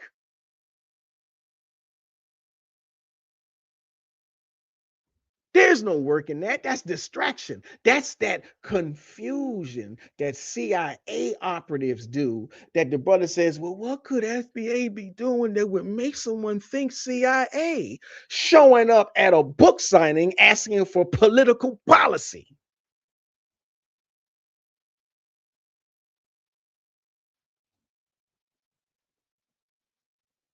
But I'm going to move on. Let me move on to this next clip. Let me move on to the next clip. I think I'm already there. Where is it? Okay, so here we go. In the annals of ignorant statements, here comes a doozy. Right? We don't know a Pan-Africanism doing anything. You know, we don't know them doing anything. We don't know nothing that a Pan-Africanism has did that had any significance. I love this cult-like mantra. We don't. It has done. I don't know what kind of rock you've been under. I don't know. The glorification of ignorance. The glorification of ignorance. That's what this represents. This is an openly, almost proud admitting ignorance, dressed up as an argument. I've given so many examples on this channel. There are African Americans partnering with Ghanaians. That's Pan-Africanism. To open businesses. There are African Americans partnering with Jamaicans. That's Pan-Africanism. Opening up businesses. Earning their keep. Securing the bag. There are Jamaicans working with Canadians. That's Pan-Africanism. There is an ongoing cross diaspora work pipeline and ecosystem being built right now. If you don't know it, it's because you don't want to know it. It's being built continuously. It's not being performed on YouTube. They don't need YouTube to invest in a bank and keep the doors open. They don't need YouTube to open up a credit union between Caribbeans, African Americans, and continental Africans. But they did it. They just do the work. So if your understanding of Pan-Africanism starts and stops with what Tariq Nasheed told you, with what Watergod told you, with what O'Shea Duke Jackson told you, you're just spoon feeding your own self filth. How about that for food for thought? Pig slop. Now, and that's just like economically. Now, I know FBA don't care about this, but another thing that they say is, ain't no Africans on the continent practicing Pan-Africanism. They just want us to do it. Again, that would be admitted ignorance. You don't know what is Pan-Africanism. You don't know how it works. You don't even know where to look for it. Because I could say, well, look at the Sahelian states. That's proof. Various 3 African nations who've never been in alignment finally decided, look, guess what? We got the same enemy. He's playing the same tricks on all of us. We need to reconfigure.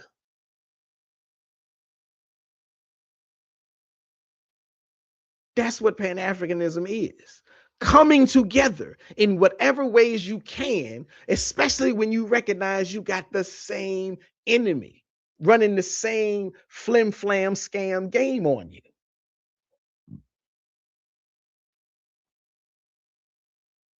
That's a full government infrastructure program of Pan-Africanism. They're working together to maintain their sovereignty. They're working together to maintain their resource control and improve the infrastructure in their countries. So that's Pan-Africanism. That's some examples of Pan-Africanism on the continent. Well, you can't show and prove that it's 100% everywhere. No, I can't. I can't.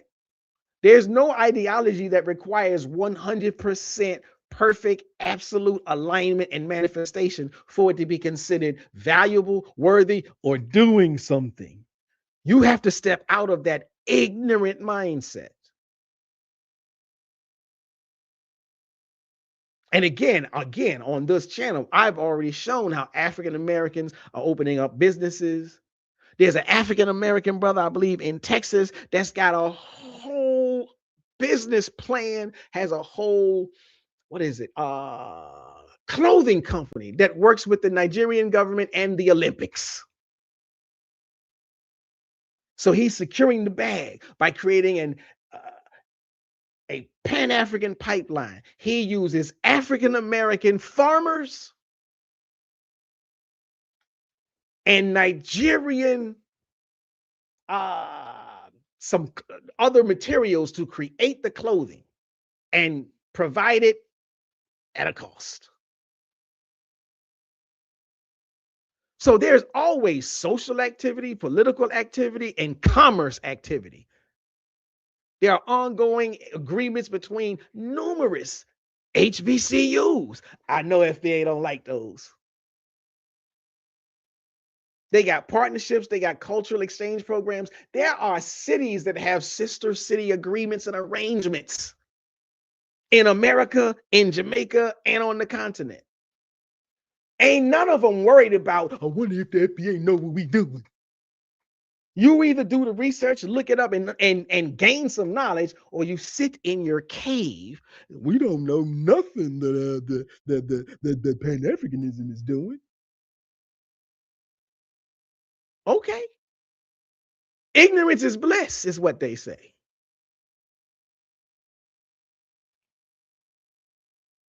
Peace to Dennis Asar. Peace to Dr. Dennis Asar Winkler in the room. Thank you, brother. Thank you, cuz. Let me see. What is it? What does he say? Pan Mulatto started with you and is making his way around all the way to the UK with Shaka Ra today with a new name though, Hoodoo. Oh man, he need to leave Hoodoo alone. Hoodoo be done turned him into something. Oh, I done missed a lot. Let me see what's going on in the chat before I keep going. So peace to Dr. Dennis Assault Winkler. Thank you for showing up. What it is, cuz. Let's see. King Divine says, be easy, that dude. You remember when the Africans used to say they are lost Africans? This is exactly who they talking about. They need to reconnect with their tribe. Or shut up and think and thank Black Americans. Nah, no, we don't. Mr. K says, King Divine, read the books of African history by career intellectual historians and scholars. I can give you a list of books to read. Now, I'm going to rubber stamp cosign that because Miss K will have you walk down in the library, and you need it. Lords of Slaughter says, couch potato. I imagine that's a shot at the FBA. Let's see what's going on. Let me see. Miss Gay says, Dr. This or something that you got to give it to these FBA trolls. They are relentless with their trolling. That's why I think some of them are bots. Let's see. Pan Mulatto is crazy. Just the name alone is insane. There's nothing in history. So let's see what King Vine is saying. There's nothing in history foundational Black Americans was a part of when you talk about cars, airplanes, satellite phones, medicine, machinery, ice cream, spaceships, stream, train, 100 plus more. Okay, you missed some words. You missed some words. So that doesn't even make any sense.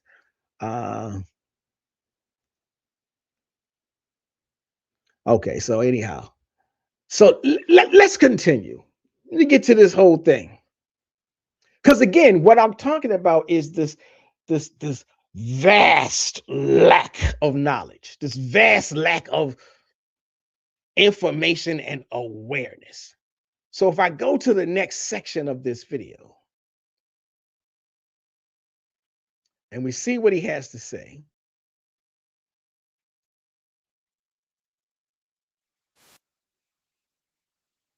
Now he's going to take some shots at Africa.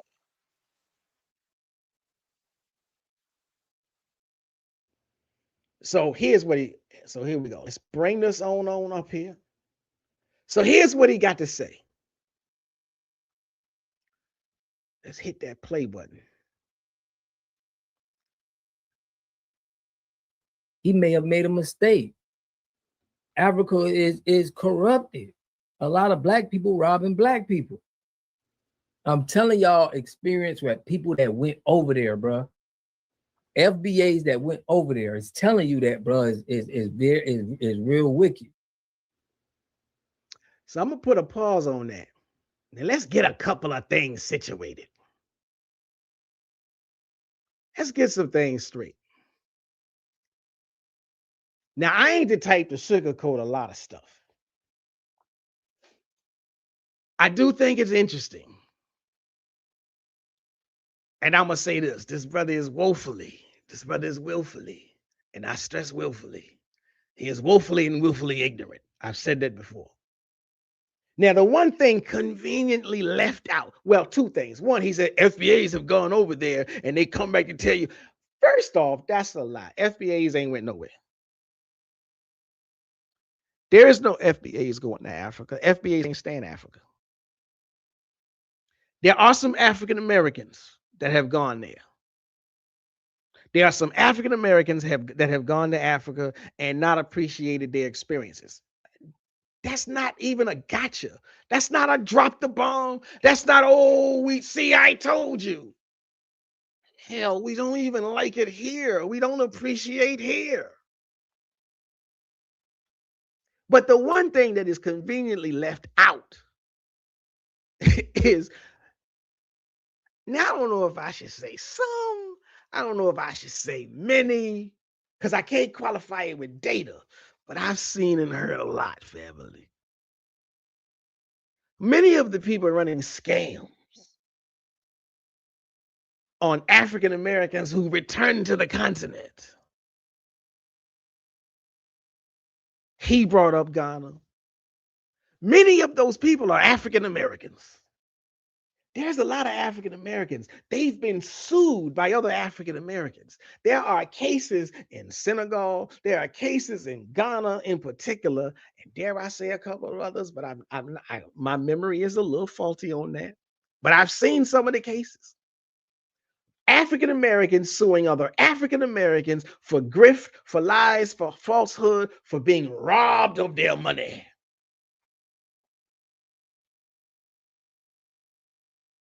So what I'm saying is, unless you are a white supremacist,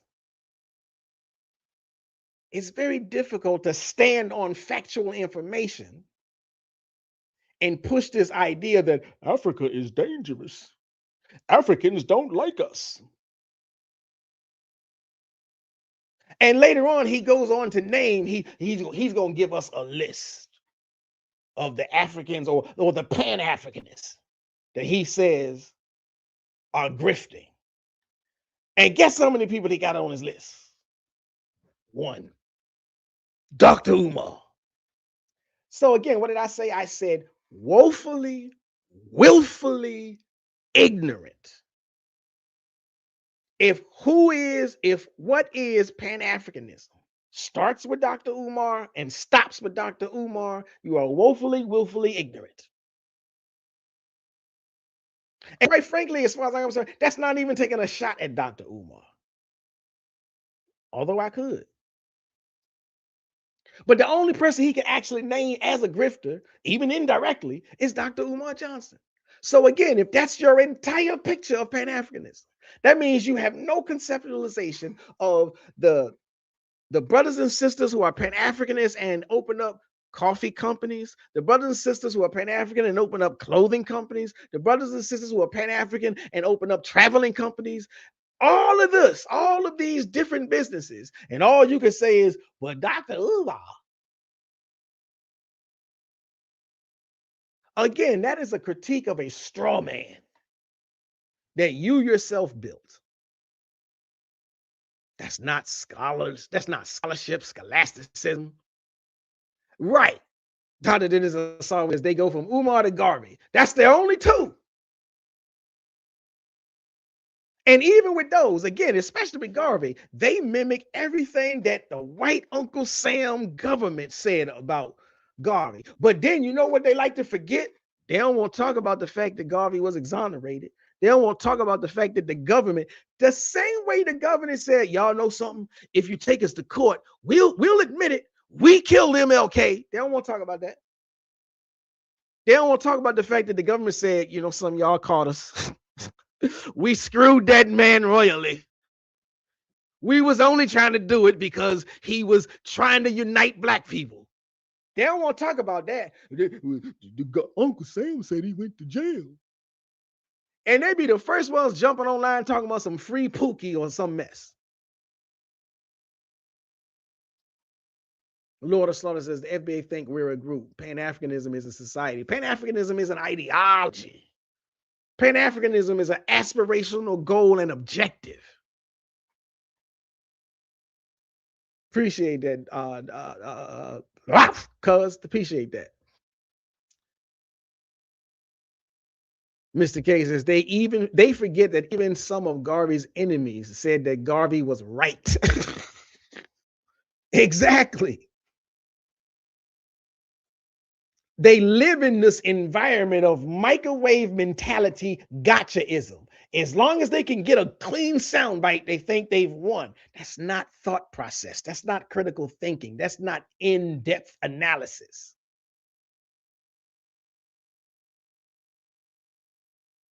But I'm going to play something else that's very interesting that the brother says. Let me get to this next section. We get to this next section. Where is that at? 21. All right, so check this out. Listen to what he says. Let me. $1 million in unclaimed money. Like what? Wait, you don't know about unclaimed? Okay, so check it out. What traitors? I mean, the only traitors I could see is people that is going to they're going to try to force us back into a African society, or try to pin us back to Africa to say, you weren't on this land. You know, I slowed down on. So there we go. This is it in a nutshell. This is it in a nutshell. What do I mean? What am I talking about? He says the only way he can conceive of somebody being called a traitor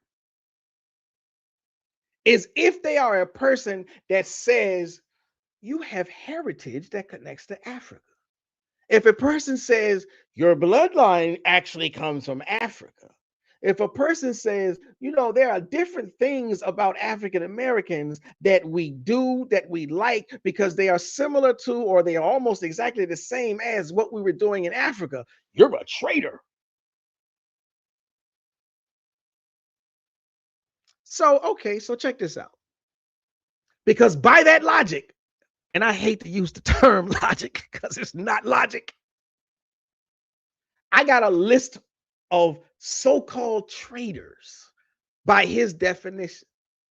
And I think it exposes the absurdity of his mentality. The Black Panther Party explicitly said they were internationalist and Pan-African ideologically. They had an international section in their movement. They had chapters across the globe. Some of them went to Algeria under Eldridge Cleaver.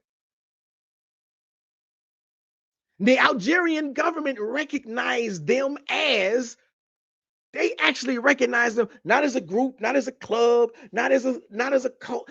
They said, you guys are a government in exile. That was a full-scale diplomatic mission. So the Black Panthers are traitors because they connected back to Africa. Carter G. Woodson said, you can't understand nothing about African American history unless you start in Africa. So Carter G. Woodson becomes a traitor. He founded the Association of Association of the Study of Negro Life and History. He built the Journal of Negro History. Everything that Carter G. Woodson produced said, start in Africa. Before you get to the study of yourself in America, study yourself in Africa. So that makes Carter G. Woodson a traitor, according to Watergod. W.E.B. Du Bois, co-founder of the NAACP. Now, I know a lot of brothers in the Pan-African community be like, we don't really F with W.E.B. Du Bois. But just hear me out. Du Bois renounced his U.S. citizenship. Yes, he did it late in life, but he still did it. And he took himself to Ghana at the invitation of Kwame Ture. He became a Ghanaian citizen and said, as far as I'm concerned, this is where we're supposed to be. Now, I ain't saying he said that verbatim. That's my interpretation. Don't conflate the two. I hate when people conflate, and I'm not saying those words came out of Du Bois' mouth. But he lived whatever amount of time he had left. He lived it where he thought he could live best. And that was in Ghana. He connected back to Africa. So that would mean he's a traitor. Malcolm X, that's right, El Hajj, Malik El Shabazz. After his 1964 pilgrimage, and what is it? Brother Mr. K already said he took the name Omawale. But after his pilgrimage to Mecca, he went to Africa. He founded the Organization of Afro-American Unity. He explicitly detailed that this organization is based upon Pan-African principles. Now, if that ain't connecting back to Africa, he traveled extensively across Africa. He met with heads of state, including Kwame Nkrumah, including I'm gonna get his name wrong. Gamal Abdel Nasir, I think. If I messed that name up, then excuse me. So all of these brothers are traitors, according to Watergod, the FBA, or I should say Prince, because Tariq is the king. Kwame Ture, he moved permanently from America to Guinea in 1969. He literally renamed himself. He had one of them good English names, one of them good slave names. And he said, not no more. I'm going to reconnect to Africa. And honored his mentors and his peers, or whatever else you might want to call it. Kwame Nkrumah and Sekou Touré. Now, he remained a committed Pan-Africanist until his death in 1998. Watergod says that's a traitor. Anybody that connects us back to Africa is a traitor. That's why I don't like FBA. Not only is it a sweeping, hasty generalization, not only is it lazy thinking, look where that leads you. You don't want nothing to do with Africa. You are denying who you are. Maya Angelou lived in Ghana.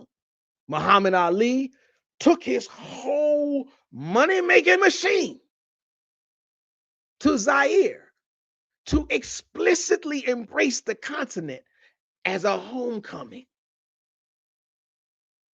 And he returned repeatedly to the continent throughout his life. So again, what I'm saying to you is, this is the moment of the Freudian slip. Now, I'm not the psychiatrist, so I can't definitively affirm that that's what the Freudian slip means. I remember studying a little bit about it, but it's when you make a mistake and reveal your true self or something like that. So he says the only traitors that he can define are people who want to connect back to, people who want to connect us African Americans back to an African society, back to the continent. See, that's revealing. It suggests that part of this framework of the F, the B, and the A is built on discomfort.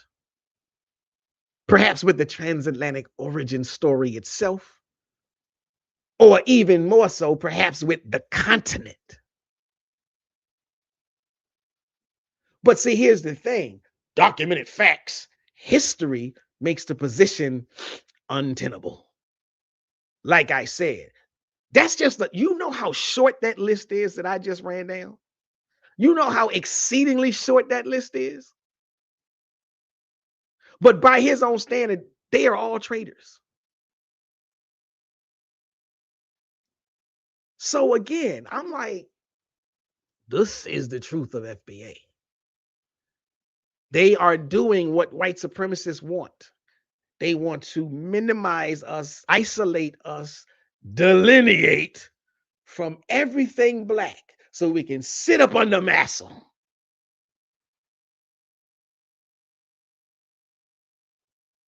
Exactly. Dr. Dennis Saw Witness says, that's it.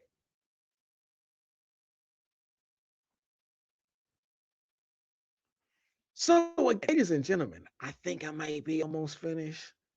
I probably could go on, but I may leave the rest. Let's see, I've been up here for 2.5 hours, so I may leave the rest for another day. I got way more than I thought I had. And I know I ain't gonna be able to do that because I already got a couple of phone calls too. Let me see. Here's what I might do. Let me see. I ain't saying anybody got to feel obligated, but if anybody wanted to come in and make a comment, I did just drop the link. And that's my bad technically, because I told myself that I would put the link in the chat at the very beginning of this thing. And, you know, I got a bad memory, family. So, but anyhow, if anybody do want to come in, I dropped the link in the chat. I'll let you come in, say your statement, make your piece or whatever.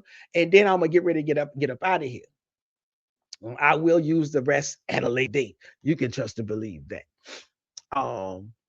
Let's see. Lord of Slaughter says FBA only aspires to be American, like European Americans. Exactly.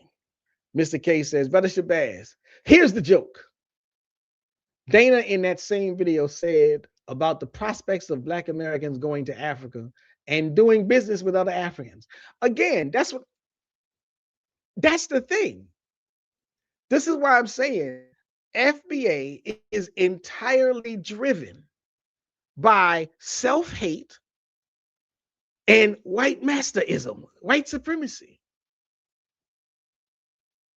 They was cool with Dana till she said, Tariq is about the money. Tariq is a grifter. Now you no longer FBA.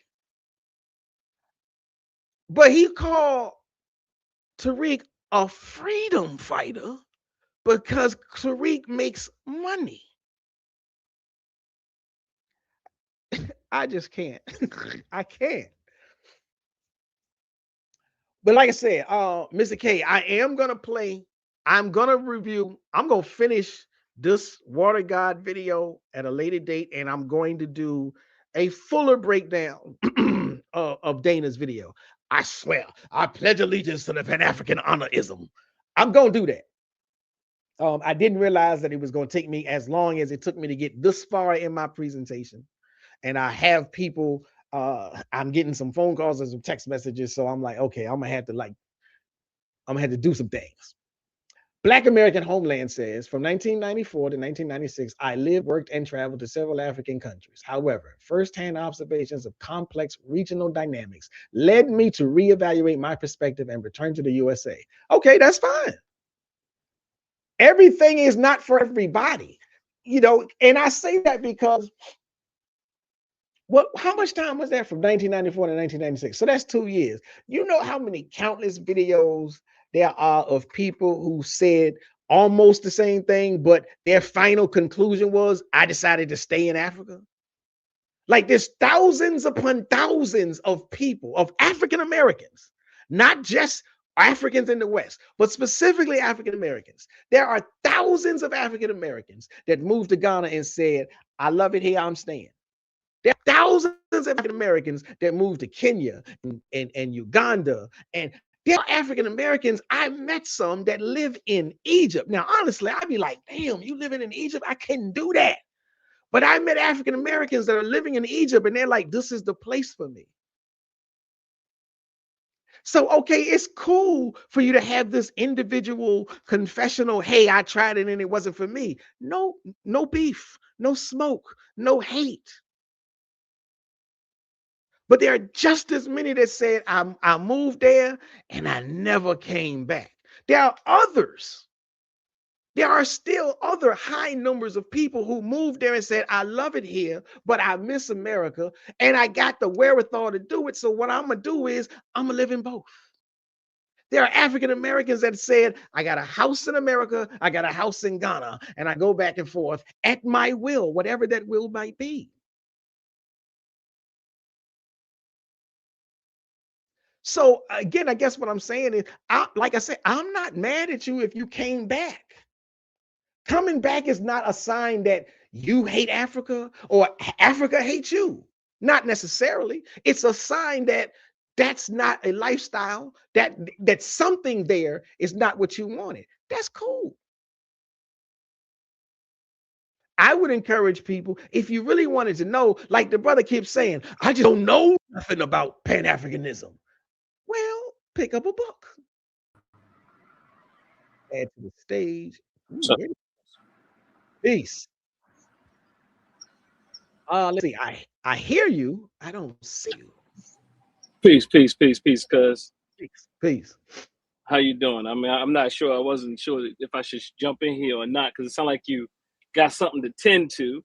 So I do, but I got a couple minutes, so go ahead. No, I mean, I just wanted to jump in there because I hardly have time to kind of do it. And I was like, the time that I will, it is like he really has to go. But, but nonetheless, I appreciate what I've seen. I think I've seen most of it. Okay. I think I've seen most of it, unless I came in later than I thought. But yeah, I think you really make some awesome points. Some of these things are things that I try to kind of conceptualize. But I struggled to kind of even get the thought complete. Like one of the thoughts was, I think you really put the period on the sentence that I was fumbling in my head, and I think that might has more to do with your proximity to some of this political, Democratic and Republican type of politics. As far as Garvey, what was the proper term when they kind of like when they cleared him, exonerated? Yeah, exonerated him. Yes. So yeah, I think that right there, is a dagger as it pertains to FBA because to me, I'm so like, I don't like this government is corrupt. But think about it. So if you give so much credit to this government, is what I'm hearing. All right. So the same government that you are bigging up and you're giving so much credit to has also exonerated him. You know what I mean? So I think that right there, I think that you deserve to drop yourself a bomb on that. And also the other things the things that I did get to fumble around in my head a lot more though, and really come with a clear period is, they go from Umar to Garvey. And they struggle even modern day without. And if they do it without any real evidence, I would say that the episode that you and I did the other day, getting a lot of good feedback on that. You know what I mean? Getting a lot of good feedback on this end. I'm not sure about what you're getting on your end, but definitely the people are giving good feedback, saying they really appreciate us breaking those things down. And before I go, I must be remiss. I've been also entering the conversation around all these different wars in our community. Whether that be ethnicity, whether that be nationality, or what they call diaspora wars. Also, male, female, the wars there. And the same gender loving community. Some people call LGBT community. And I've been really interested because as brother Mr. K calls me the Pan-African peacemaker, most people don't feel like I'm bringing peace. And the fact is because typically they haven't gotten to the conclusion to realize that, hold up, he really just saying, look at how we're keeping ourselves divided without really taking one side or the other to a great degree, unless it's really challenging our unity. And I must say, I'm not going to call it a bias, but I will argue and I maintain that anything without an African center or a similar type of framework or analysis or whatever you want to call it, I'm about tired of the word analysis at this point due to a lot of the materialist and dialectical. Look, I use those terms, but now it's starting to get frustrating just because people are just using words. Somebody told me it's a lousy analysis to throw all these different groups and lump them together. I'm not lumping them together. I'm saying they all have their divisive aspects of them due to them looking through their Eurocentric frameworks. I'm not saying people struggle to see that I'm not beating up on FBA brothers and sisters. They my brothers and sisters. I'm not beating up on people, males or females or whatever, relationships, gender wars. I'm not beating up on the people. I am challenging the ideas and the frameworks they're looking through. So just in closing, I'll just say this. I don't know if you had a chance to see, but on Dr. Ball's show today. Now, Dr. Ball, I gotta be real honest. Brother Proper, I would love to see you do an analysis of Dr. Ball's comment in my section, in my comment section regarding to my video of the LGBT community. I don't know if you would do it. I'm just saying. I might do that. Or even interview me. I'm not sure if you saw it. But he's saying so much, and I might be missing something. But maybe you'll get something, But literally, he's like challenging things I've never said. He and I talked about it. He's like, you're saying that basically that gender is, sexuality is biological, completely biological, and or more social. I'm like, I never said any of that. But then he goes and says the science shows, the 30 years of science shows that it's absolutely biological, he says, or something like that. And gender is absolutely a social construct. That right there is a faulty analysis. Now, to be honest, now only if I give him the benefit of the doubt because I want to bring unity and I'm not triggered. The benefit of the doubt is if he means that there's absolutely biological aspects or there's some measurable aspects to that, he has to be, he challenged me with nuance, but reality is, if you look at me talk, I don't talk in it. It's more. He said, I said, it's more this and more that. Now I don't even talk like that unless I have a journal article before me that I can substantiate that. I just don't talk like that. But nonetheless, all I want to do is bring people together. But that, and also maybe you'll have me on this platform one day. Oh, maybe I mean, like, come over here and you challenge me. I mean, we there, so you here, so that's all cool. Look, bring me. I'm gonna check out that whole. I ain't never make it to a guest on my cousin's platform yet, y'all. Look, well, then you coming. Well, the very next time we gonna figure it out, because I'm like, I ain't even look at it like that, because I'm like, I'm still small fry. Well, no, I know, but I don't want you to think like that. I feel you. No, I get it. But also, another thing we could do, if we do it here, then what I done with Dr. Ball is basically, you share the link with me. I'm parting all this online, but you share the link and then we collaborate. So then all of it works out for really much for you. So yeah. All right, that's cool. Yeah, we'll definitely do it. We'll definitely do it. So I appreciate it. I just wanted to come in here because I'm about to get on my own, or I decided not to jump in any type of conversations today due to allowing some things to settle and not responding to things, because there's several things I wanted to talk about, but I just want to, let some things settle and then come back. But I appreciate your work. I always appreciate you, cuz I might be your number 2 fan outside of Mr. K. Most definitely.